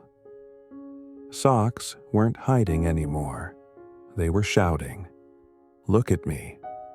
And just when you thought socks couldn't get any louder, the 1990s brought in cartoon socks, novelty prints, and bold brands. Kids wore socks with Batman, Mickey Mouse, or crazy geometric designs. Meanwhile, skaters rocked thick white crew socks pulled up high, a look that somehow screamed both rebellion and comfort at the same time. So, through wars and peace, through jazz clubs and aerobics studios, socks kept adapting. They were practical, yes, but they were also playful, stylish, and sometimes even political. What's funny is that for most of history, socks were hidden under trousers. But in the 20th century, they came out into the open again, proudly declaring, "We're not just background characters, we're part of the outfit." From trench warfare to dance halls, from Hollywood stages to basketball courts, socks proved they could do it all: protect, seduce, entertain, and dazzle. And the century wasn't over yet, because the next era would take socks to even stranger places, from novelty inventions to the mystery of the disappearing sock. By the late 20th century, socks had already marched through wars, strutted on Hollywood stages, and sweated in aerobics studios. But humans weren't done experimenting. The modern age gave us some of the strangest, funniest, and most creative socks ever imagined. Let's start with toe socks. You know the ones. Each little piggy wrapped in its own colorful fabric sleeve. They first became popular in Japan, where practicality met quirkiness. The idea was simple. If your fingers each get their own glove, why not your toes? Some people swear by them, saying they reduce sweat and friction. Others look at them and think, those feet are wearing rainbow caterpillars. Toe socks are one of those love it or hate it inventions. You either feel liberated or like you're constantly counting your toes. And speaking of Japan, you can't ignore the tabi sock, traditional white socks with a split between the big toe and the rest, designed to be worn with wooden sandals. They look a little like ninja gear, and in a way, they are. If you've ever seen martial artists darting around in split-toe socks, you realize socks can look surprisingly fierce. But the world didn't stop at functional weirdness. It went full comedy. Companies began selling mismatched socks on purpose, bright, bold, and deliberately different. The idea? To embrace the universal truth that socks never stay paired anyway. Why fight the laundry monster when you can celebrate it? Suddenly, kids and adults alike were strutting around with one green polka-dotted sock and one pink striped sock, and calling it fashion. Maybe they were right. If you can't beat the sock gremlins, join them. Then came the novelty socks, the kind that scream personality from the ankles down. Socks with pizza slices, tacos, beer mugs. Socks with superheroes, emojis, and memes. There's a sock for every mood. Want to announce that you love cats? There's a sock with tiny cats and sunglasses. Want to show your sarcasm? There's a sock that literally says, "This meeting is pointless," in big letters. Socks became billboards for our quirks, little fabric diaries for our feet. Of course, technology had to join the fun. Enter the smart sock, marketed as high-tech athletic gear, measuring steps, heart rate, even running form. Imagine telling someone in the Middle Ages that your socks can now send data to your phone. They would probably burn them as witchcraft. Yet, here we are. People wearing Wi-Fi-enabled socks that can tell them they need to hydrate. And then there are the scented socks. Yes, somebody thought of that. Infused with lavender, peppermint, even fresh laundry smells. The goal is to mask unpleasant odors. But let's be honest. After one intense workout, even the strongest lavender loses the battle. The foot always wins. There are also heated socks, battery-powered, designed for skiers and hikers. Imagine pulling on socks that literally warm your toes like a portable fireplace. Wonderful on a snowy mountain. Slightly ridiculous if you forget to turn them off in bed, And don't forget political socks. In recent decades, politicians have started showing off quirky socks as a way to seem relatable. Canada's Prime Minister Justin Trudeau, for example, is famous for wearing bright Star Wars and rainbow socks to meetings. It's funny to think. World leaders sitting around a table discussing global policy while secretly comparing sock patterns under the tablecloth. But perhaps the strangest thing isn't any invention. It's the universal mystery we all face, the disappearing sock. Somehow, no matter how careful you are, one sock vanishes in the laundry, leaving you with a lonely survivor. Scientists have proposed theories: black holes in the dryer, parallel universes filled with our missing socks. But the truth remains elusive. The sock, humble as it is, may be the only household item with supernatural powers. And yet, maybe that's why socks are so lovable. They're not just fabric. They're comedy, comfort, confusion, a reflection of our quirks and creativity.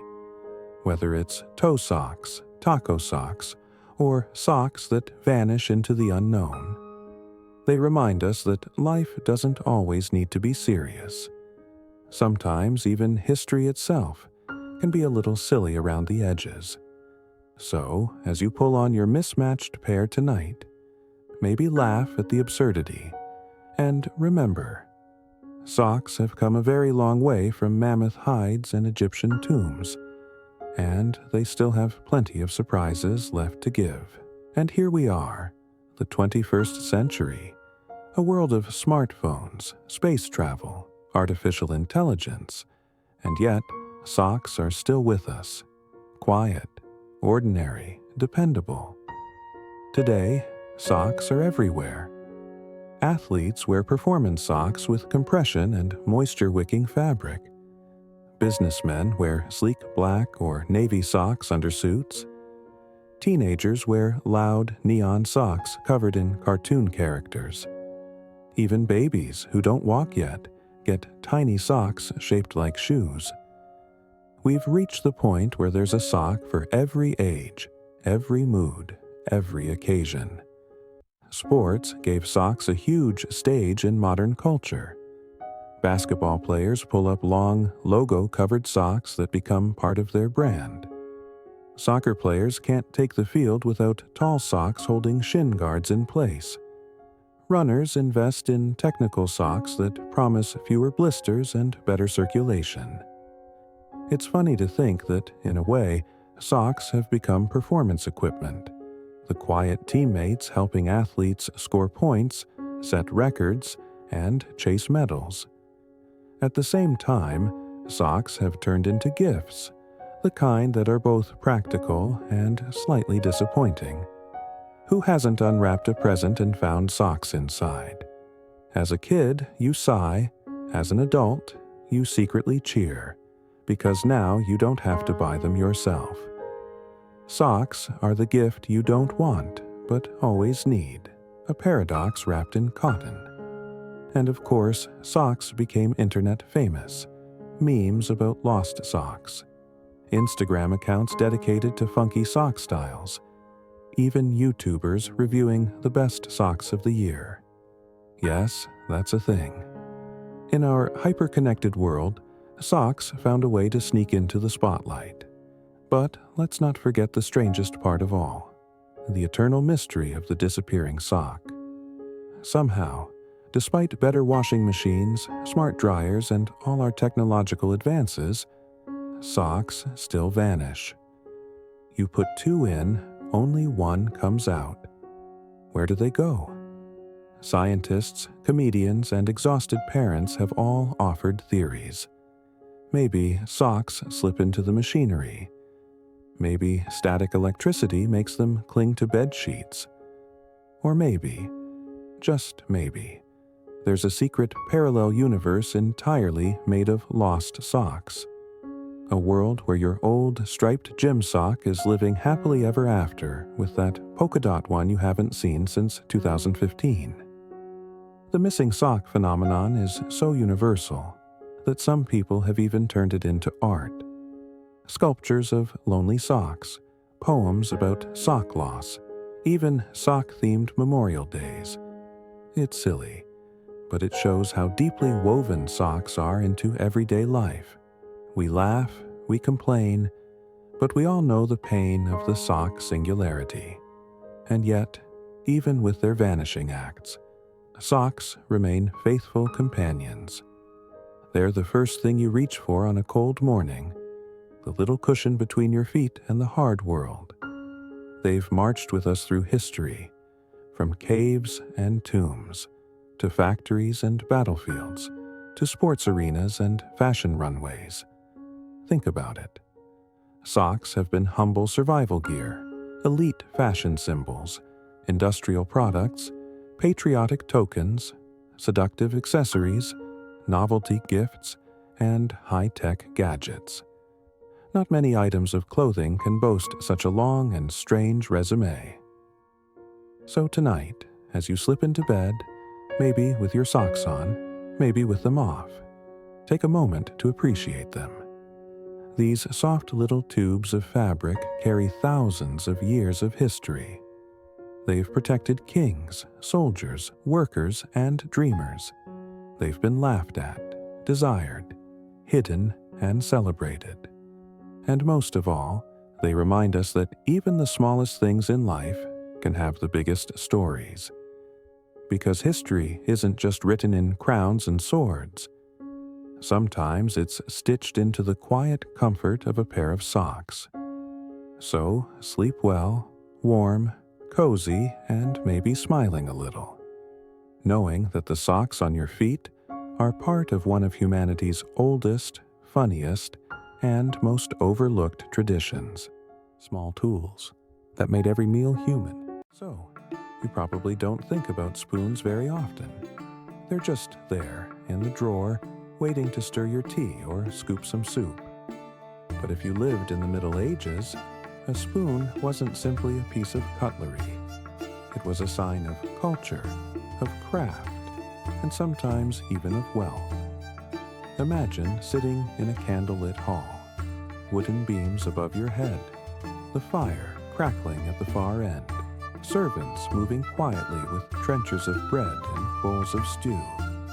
And on the table before you, not a shiny stainless steel spoon like today, but maybe a carved wooden spoon, smooth from years of use, or perhaps a little pewter one if you were lucky. The spoon is such a simple object, yet it carries a very long story. And the Middle Ages were a time when spoons came in many shapes, sizes, and materials, each with its own meaning. Now, the very word spoon comes from the Old English spawn, which meant a chip of wood, a sliver carved from a larger piece. And indeed, the earliest spoons in medieval Europe were wooden, shaped out of hornbeam, boxwood, or sometimes fruit trees like apple or pear. They were light, cheap, and easy to make, but also easy to wear down. The tip would soften in the broth, or split if left too long in hot pottage. But wooden spoons had a certain warmth to them. People passed them down. A mother might carve one for her child, or a husband might whittle one for his wife. They were personal, almost intimate objects. Of course, not everyone wanted wood. If you had a little more coin, pewter spoons were common across medieval towns. Pewter was a tin-based alloy, softer than silver, duller in shine, but serviceable and respectable. Many city dwellers in the 13th and 14th centuries had a pewter spoon tucked into their belongings.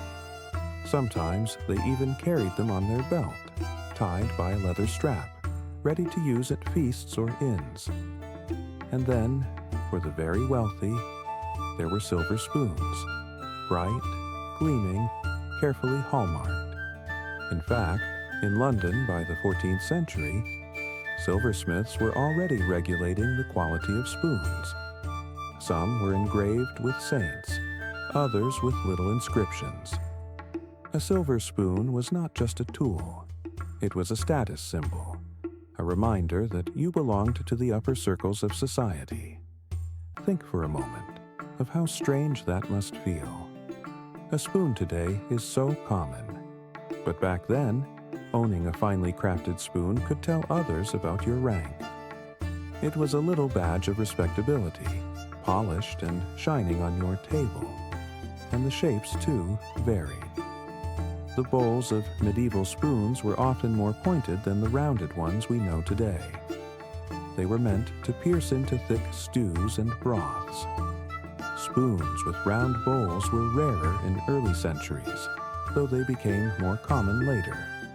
The handles could be plain or carved with little terminals, animal heads, acorns, or even tiny human figures.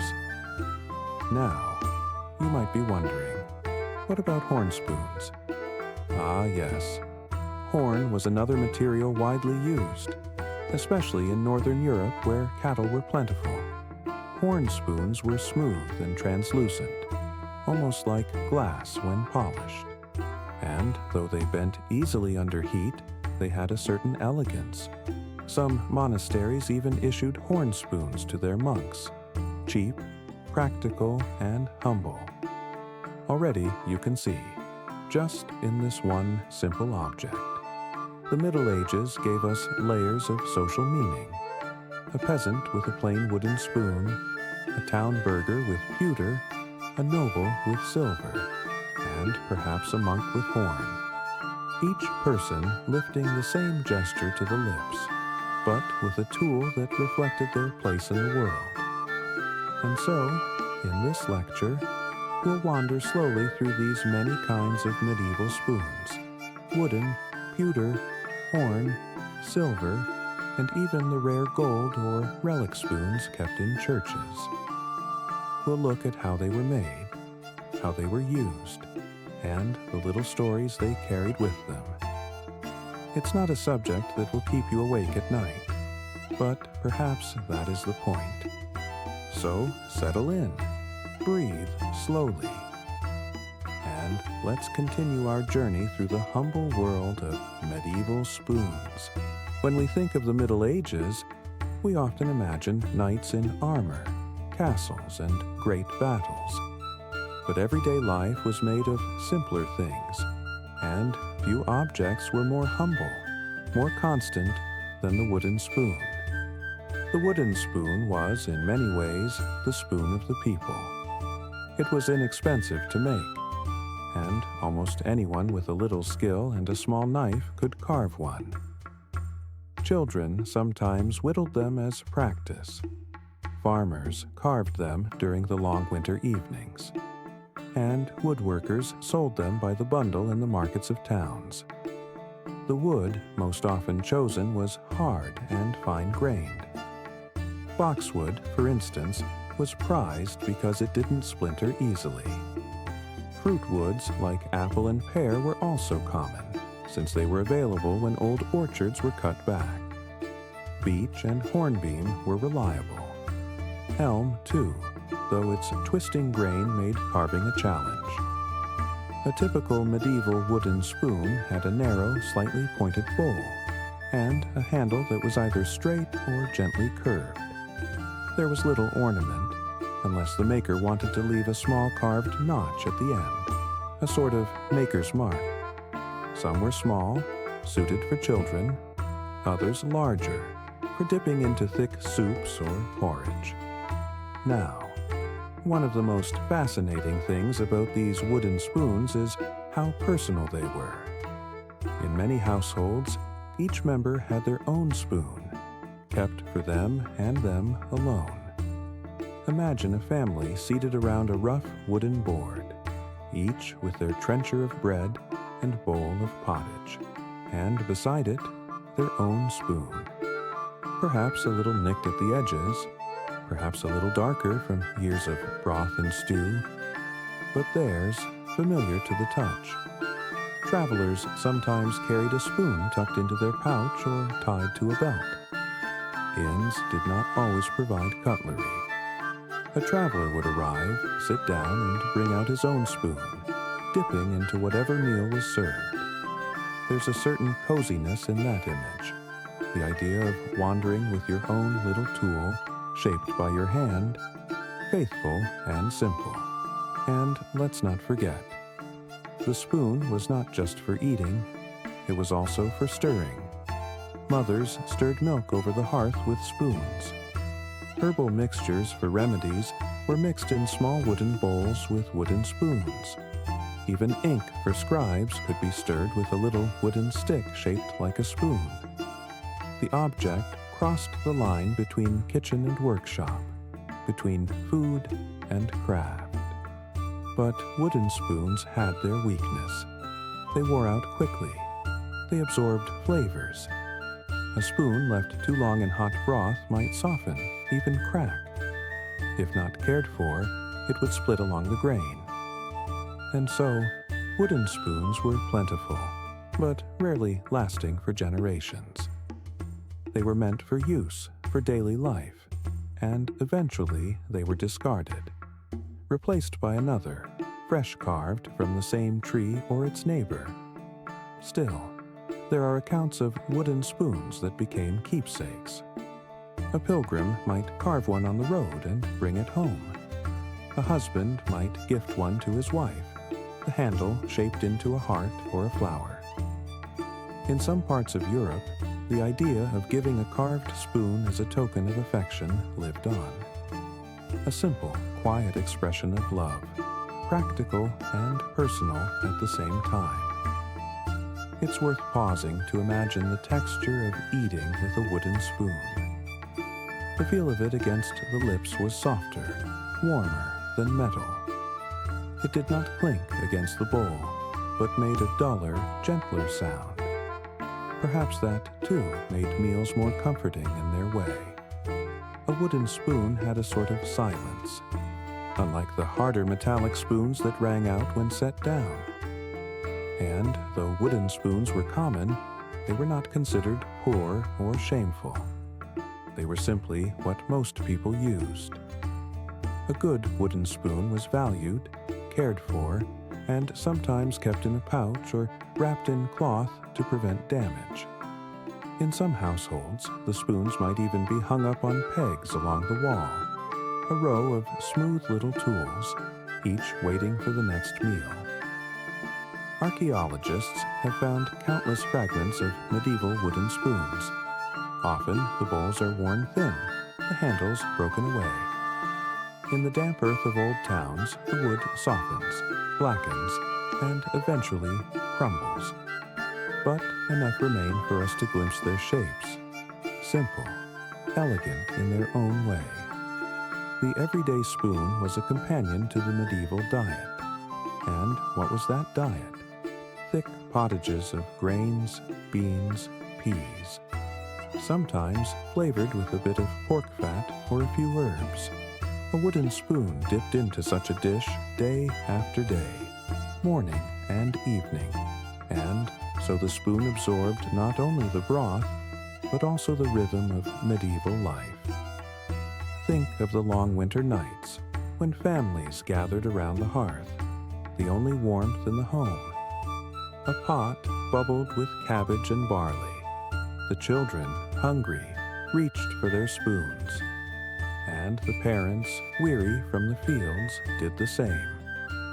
The wooden spoon passed from hand to hand, mouth to mouth, life to life, until at last it wore away. It's not a glamorous story, but it is, perhaps, the most human.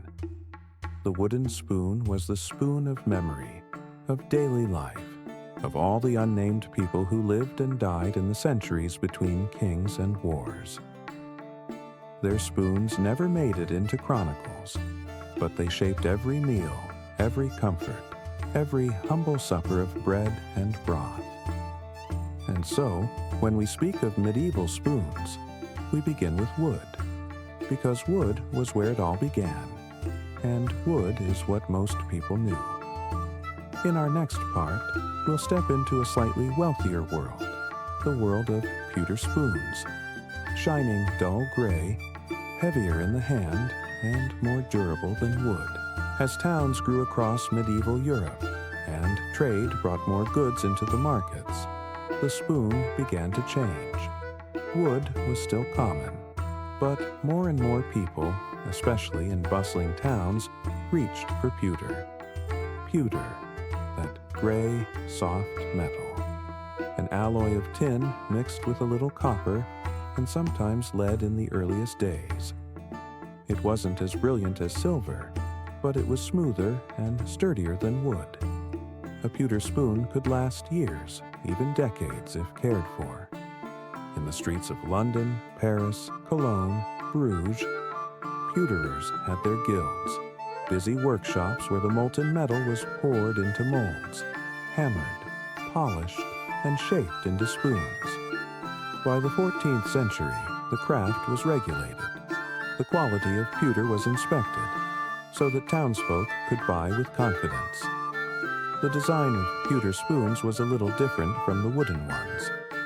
The bowls often came to a point, useful for dipping into thick stews or scooping up a chunk of meat from broth. The handles were slender, sometimes with a little knob at the end, a rounded or shaped terminal that gave the spoon character. Some knobs were acorn-shaped, others were little balls. A few were flat and disc-like. Now, pewter spoons were not cheap, but they were not impossibly expensive either. A prosperous craftsman, a merchant, or even a well-off servant might afford one. They became, in a way, a mark of respectability. If you owned a pewter spoon, you were doing all right in the world. Imagine a merchant's table in the 14th century. The family gathered after a day of trade. Pewter spoons clinked softly against earthenware bowls, the candlelight catching the dull gleam of the metal. It was not as rich as silver, not as humble as wood, but somewhere in between. There was also a certain pride in ownership. People often carried their pewter spoons with them, tied to their belt or wrapped in cloth when traveling. At inns where cutlery was not always provided, a pewter spoon marked you as someone who cared about propriety, about cleanliness, about good manners. And pewter spoons carried stories too. A young apprentice might be given one when he finished his training. A bride might receive a pair when she married. They were gifts that combined utility with symbolism. The durability of pewter also meant they sometimes outlasted their owners. Archaeologists have unearthed pewter spoons from medieval graves, buried with the dead as part of their worldly possessions. Perhaps it was thought that in the next life, a person might still need a spoon, to eat, to share in the great heavenly banquet. But pewter was not without its faults. Early pewter often contained lead, which, as we now know, was not the healthiest of ingredients. Long exposure could leach lead into food, and so, over time, pewterers worked to refine their alloys, adding more tin, less lead, making safer, brighter spoons. In England, pewter spoons became so common by the late Middle Ages that they even entered into law. Guilds insisted on stamps and hallmarks to prove a spoon was made of true pewter, not some inferior, dangerous mixture. Buyers wanted assurance that what touched their lips was sound, reliable. And yet, even with their regulation, pewter spoons carried the weight of everyday life. They were passed down, patched when bent, polished when tarnished. The surface darkened with age, but a little rubbing with sand or ash could bring back the shine. What strikes me most about pewter spoons is how they sat right in the middle of society. Not poor, not rich, but modest, respectable, steady. They were the spoons of the townsfolk, of bakers, weavers, merchants, clerks, the people who made medieval towns hum with daily life. Picture the guild hall after a long day. tables filled with men sharing ale and stew. Each dips his pewter spoon into the communal pot. The firelight dances on the dull metal, and there is a sense of belonging, of community, that no silver or gold spoon could quite replace. And so, pewter spoons remind us of the solid middle, the sturdy backbone of medieval Europe. They fed not just the stomachs, but the sense of identity for townsfolk who built the cities we still walk today. Next, we'll leave the towns behind for a moment and step into the monasteries and cloisters, where another kind of spoon was favored, translucent, smooth, and quietly beautiful, the humble horn spoon. If wooden spoons belonged to the peasant and pewter spoons to the townsfolk, then horn spoons were something in between, practical, humble, but with a certain quiet beauty. Horn spoons were made from the horns of cattle, a material that was surprisingly versatile in the Middle Ages. Horn could be softened in hot water, cut, pressed, and polished until it became almost translucent. Pale amber, smoky brown, sometimes streaked with darker veins. A horn spoon caught the light in a way that wood never could. In Northern Europe especially, where cattle were plentiful, horn was used for many things: combs, buttons, drinking cups, and, of course, spoons. A single large ox horn could yield several spoons, carved and shaped by patient hands. The result was smooth, glossy, and gentle on the lips. Monasteries were especially fond of horn spoons. They were inexpensive, durable, and had a certain plainness that suited the monastic life. A monk seated in a refectory hall, head bowed, silence observed, would lift a horn spoon to his mouth, dipping into simple vegetable stew or thin porridge. The spoon reflected the ideals of humility and modest living. Yet horn spoons were not only for monks. They found their way into households across northern and central Europe. They were lighter than metal, less prone to splinter than wood, and they offered a pleasant smoothness that made eating more comfortable.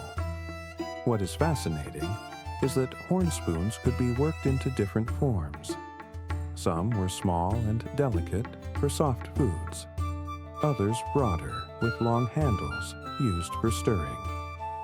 There are even records of horn ladles, larger versions used to serve soup from communal pots, and while horn spoons were practical, they could also be beautiful. Skilled craftsmen sometimes polished them until they shone like glass. The natural colors of horn, swirling from honey yellow to dark brown, gave each spoon a unique character. No two were ever quite alike. But horn had its weaknesses too. It bent under heat. It could warp if left too long in boiling broth, and over time it became brittle, cracking along the grain. Still, while it lasted, it offered a sense of refinement without the cost of metal. Travelers often carried horn spoons as well. They were light to pack, and if one was lost or broken, another could be easily obtained in the next market town. Horn spoons were, in a way, the spoon of the road, serving pilgrims, wanderers, and merchants alike. And there is something oddly poetic about horn spoons. They were born from the living beast, reshaped after death into something useful, something close to daily life. In a world where little went to waste, horn gave one more gift, a small tool to nourish the body day after day. Imagine sitting in a quiet cloister garden. The evening bells have rung. A monk ladles broth into a wooden bowl, lifts his horn spoon, smooth and faintly glowing in the fading light. There is no grandeur, only silence, simplicity, and the small comfort of a humble meal. horn spoons may not be as famous as silver or gold, but in their quiet way, they remind us of the values of the medieval world: simplicity, thrift, and the art of turning what nature gave into something enduring. And now, having lingered among wood, pewter, and horn, it is time to step upward into the halls of nobility, where spoons were not just tools, but treasures. Gleaming silver, sometimes gilded with gold, adorned with saints and symbols, we've lingered with wood, pewter, and horn, the spoons of ordinary life. But now, let us move upward to the shining tables of the nobility, where spoons were no longer humble tools, but dazzling objects of wealth and ceremony. Silver spoons were the pride of the medieval aristocracy. In a time when silver was counted carefully, measured, and weighed, to own even a small spoon made of the pure metal was a mark of status. They gleamed in the firelight of great halls, polished until they reflected faces like tiny mirrors. In England, as early as the 13th century, records speak of silver spoons. Some were gifts to brides, others were treasured heirlooms passed down from the parent to child. And by the 14th century, the Worshipful Company of Goldsmiths in London was already stamping and testing silver, ensuring that a noble's spoon carried proper marks of quality. But it wasn't just about shine. Many silver spoons were decorated. The handles often ended in what were called knops, elaborate terminals, shaped like acorns, lions, or miniature figures of saints. One famous style was the apostle spoon, where the knop was carved as one of the 12 apostles, sometimes even Christ himself. To own a set of 12, each representing a different saint, was the height of pious wealth. These spoons were not for everyday porridge. They were for feasts, for ceremonies, for occasions where display mattered.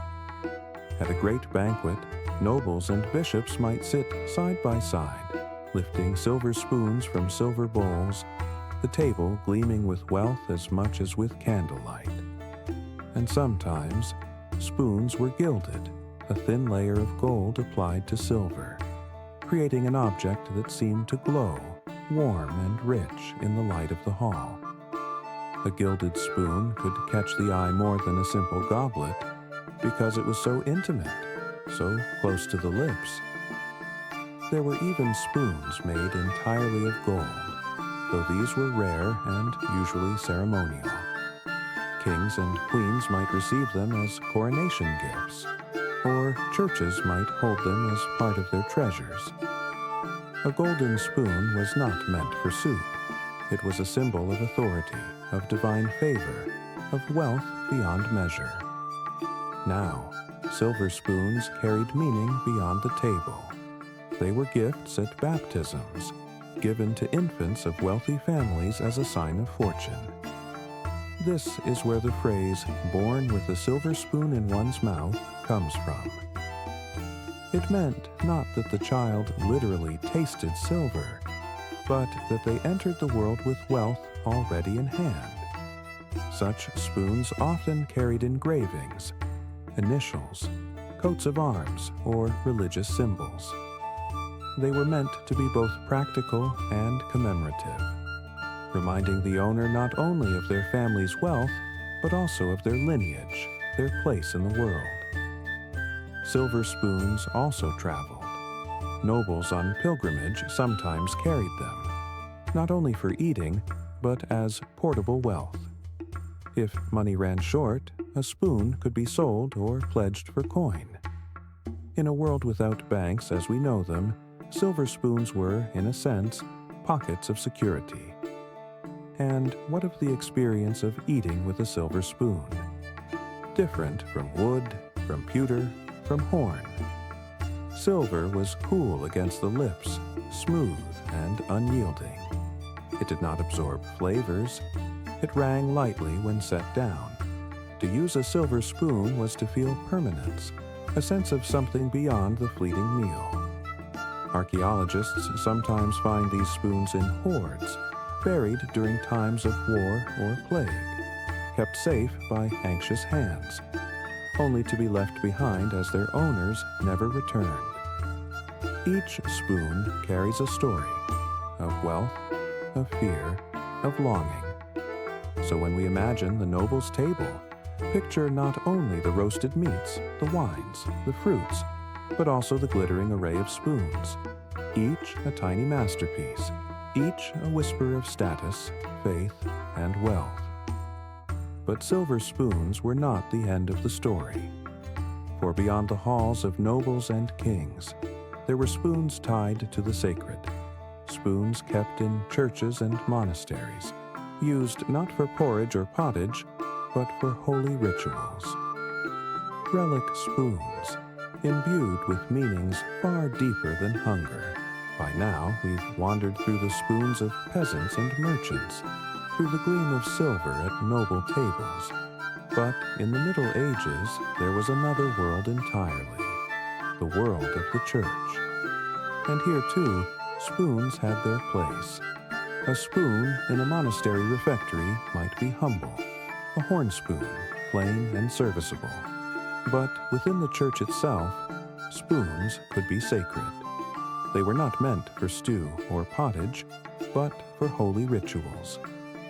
In liturgy, spoons were used in many ways. In the Orthodox tradition, a small spoon, often silver or gilded, was used to administer the Eucharist, placing both bread and wine into the mouths of the faithful. In Western Europe, there were also liturgical spoons, sometimes used to measure wine, water, or incense during Mass. These were not everyday spoons. They were crafted with reverence, handles adorned with crosses, bowls engraved with sacred symbols. They might be kept in reliquaries, alongside chalices and patens, as part of the church treasury. Some churches even held the spoons as relics, objects believed to have touched the saints, or to carry miraculous power. A silver spoon said to belong to an apostle, or to have been used by a holy figure. Such relics might be displayed on feast days, kissed by pilgrims, treasured as windows into the divine. And there were ceremonial spoons connected to kingship itself. In England, the coronation of monarchs involved a special golden spoon, used to anoint the sovereign with holy oil. That very spoon, surviving through centuries of war and upheaval, is still part of the crown jewels today. Its shape is simple, its bowl long and narrow, but its meaning immense. It carried the belief that the king ruled not only by power, but by sacred right. What strikes me about these spoons is how they blurred the line between the ordinary and the sacred. A spoon is, at its heart, a tool for feeding. But in the church, it became a tool for grace. Instead of nourishing the body, it nourished the soul. Imagine a candlelit chapel, incense curling in the air. A priest lifts a small silver spoon, dips it into a chalice, and places the Eucharist onto the tongue of a kneeling believer. In that moment, the humble spoon becomes a bridge between heaven and earth. It's easy to forget, when we think of medieval religion, how much everyday objects were transformed by faith. A spoon could be a relic, a blessing, a symbol of holy authority. It was no longer just metal or wood, but something touched by the sacred. And sometimes these sacred spoons inspired copies. Wealthy patrons might commission apostle spoons for their own tables, imitating the church's relics, turning faith into fashion. And so, the influence of the sacred spoon reached beyond the altar, into the homes of the devout and the powerful. If the wooden spoon was the spoon of hunger, the pewter spoon the spoon of respectability. the silver spoon the spoon of wealth. Then the sacred spoon was the spoon of meaning, carrying with it a weight far greater than its size. As we drift forward, we'll leave the sacred halls and return once more to the wider medieval world, where spoons could surprise us in their variety. From spoons carved with charms to ward off evil, to spoons given as love tokens, or crafted as keepsakes. We've seen spoons at the hearth, in the market, on noble tables, even in sacred rituals. But spoons also carried meanings beyond eating and ceremony. They became symbols, tokens of love, even objects of superstition. One of the most charming traditions of the later Middle Ages was the giving of spoons as gifts. We've already spoken of baptism spoons, where wealthy godparents might give a silver spoon to an infant, a promise of fortune and care. But there were also spoons exchanged at weddings. A groom might present his bride with a carved wooden spoon, its handle shaped like a heart or a flower. Not merely a utensil, but a token of affection. In some regions, this tradition grew into what we know as love spoons, elaborately carved wooden spoons decorated with knots, hearts, or chains. They said, without words, "I have taken time to shape this for you, to craft something both useful and beautiful, and to place my care into your hands." The idea survived well beyond the Middle Ages, especially in Wales, where love spoons became a celebrated custom. Superstitions gathered around spoons as well. A broken spoon might be a sign of bad luck. A missing spoon in a household could mean a visitor was coming, and in some parts of Europe, a spoon placed across a bowl was believed to protect the food from evil spirits. Everyday objects often picked up these little whispers of meaning. Decorative spoons also became fashionable, particularly in wealthier homes. Handles might be engraved with initials or coats of arms. A spoon might bear the emblem of a guild, or a city, or a family crest. These were not just for eating. They were declarations of identity, of belonging. Some spoons even carried tiny inscriptions, mottos, prayers, blessings. Imagine dipping into your stew with a spoon whose handle whispered, Deus vult, God wills it, or Memento Mori, remember death. The spoon became both tool and reminder, a quiet voice at every meal. And then there were spoons linked to charms and remedies. Folk healers sometimes stirred mixtures with special spoons, carved with symbols, blessed with prayers. A spoon that touched a holy relic might be thought to carry curative power. Even ordinary families might set aside a particular spoon for special foods or occasions, believing it brought luck or protection. Children's spoons had their own place too. Small, light, sometimes carved with playful shapes. A mother might carve a tiny bird at the end of a handle, or a father might smooth a spoon carefully for his child's first solid foods. In such simple acts, love was placed into wood or horn, passed into little hands. And, of course, spoons found their way into stories and humor. Medieval tales sometimes poke fun at greedy monks or foolish peasants who carried spoons too large, or at misers who locked away their silver spoons while eating with wood. The spoon could become a character in its own right, a prop in the theater of daily life. Think for a moment of a medieval household chest. Inside might be a jumble of objects, keys, coins, a rosary, a little spoon wrapped in cloth. That spoon might carry more than utility. It might be a keepsake from a wedding, a memory of a godparent, or a talisman against harm. So, spoons were never just spoons.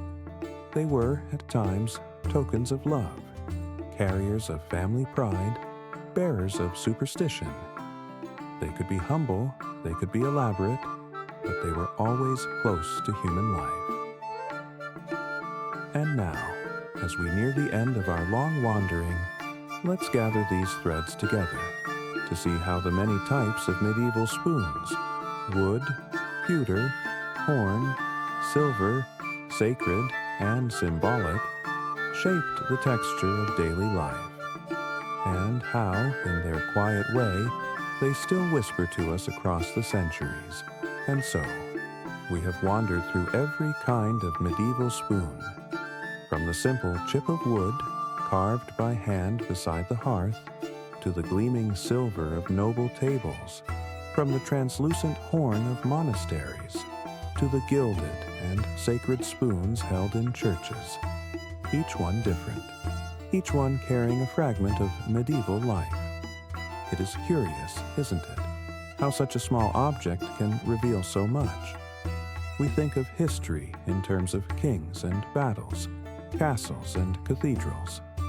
Yet sometimes, it is the smallest things that show us how people really lived. The spoon, in its quiet way, mirrors the whole of society.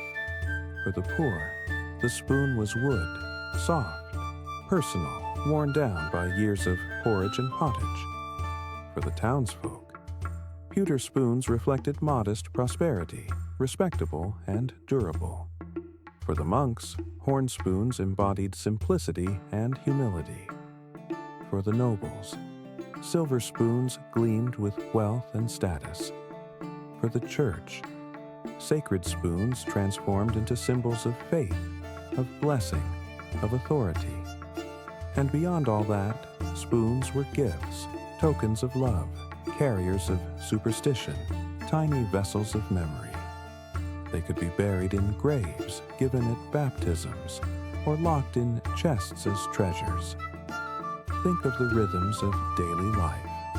A farmer returns from the fields, hungry and tired, lifts his wooden spoon to his lips. A merchant's family sits in their townhouse, pewter spoons clinking softly against bowls. A monk bows his head in silence, dipping his horn spoon into simple broth. A noblewoman at a feast raises a silver spoon engraved with her family crest. And in a cathedral, a priest holds a gilded spoon, lifting not food but a sacrament. All these gestures, the same motion repeated across centuries. Lips meeting spoon, hunger meeting comfort, body meeting nourishment. And through that simple action, the spoon became part of the rhythm of life itself. When archaeologists find these spoons today, worn, bent, darkened by the soil, they are more than curiosities. They are echoes, faint whispers of meals long finished, of hands long gone. Yet in their silence, they remind us of the people who lived, who worked, who prayed, who loved. And perhaps, when you pick up a spoon in your own kitchen, you might think just for a moment of its long history, of the countless meals, countless lives, countless stories tied to this little object.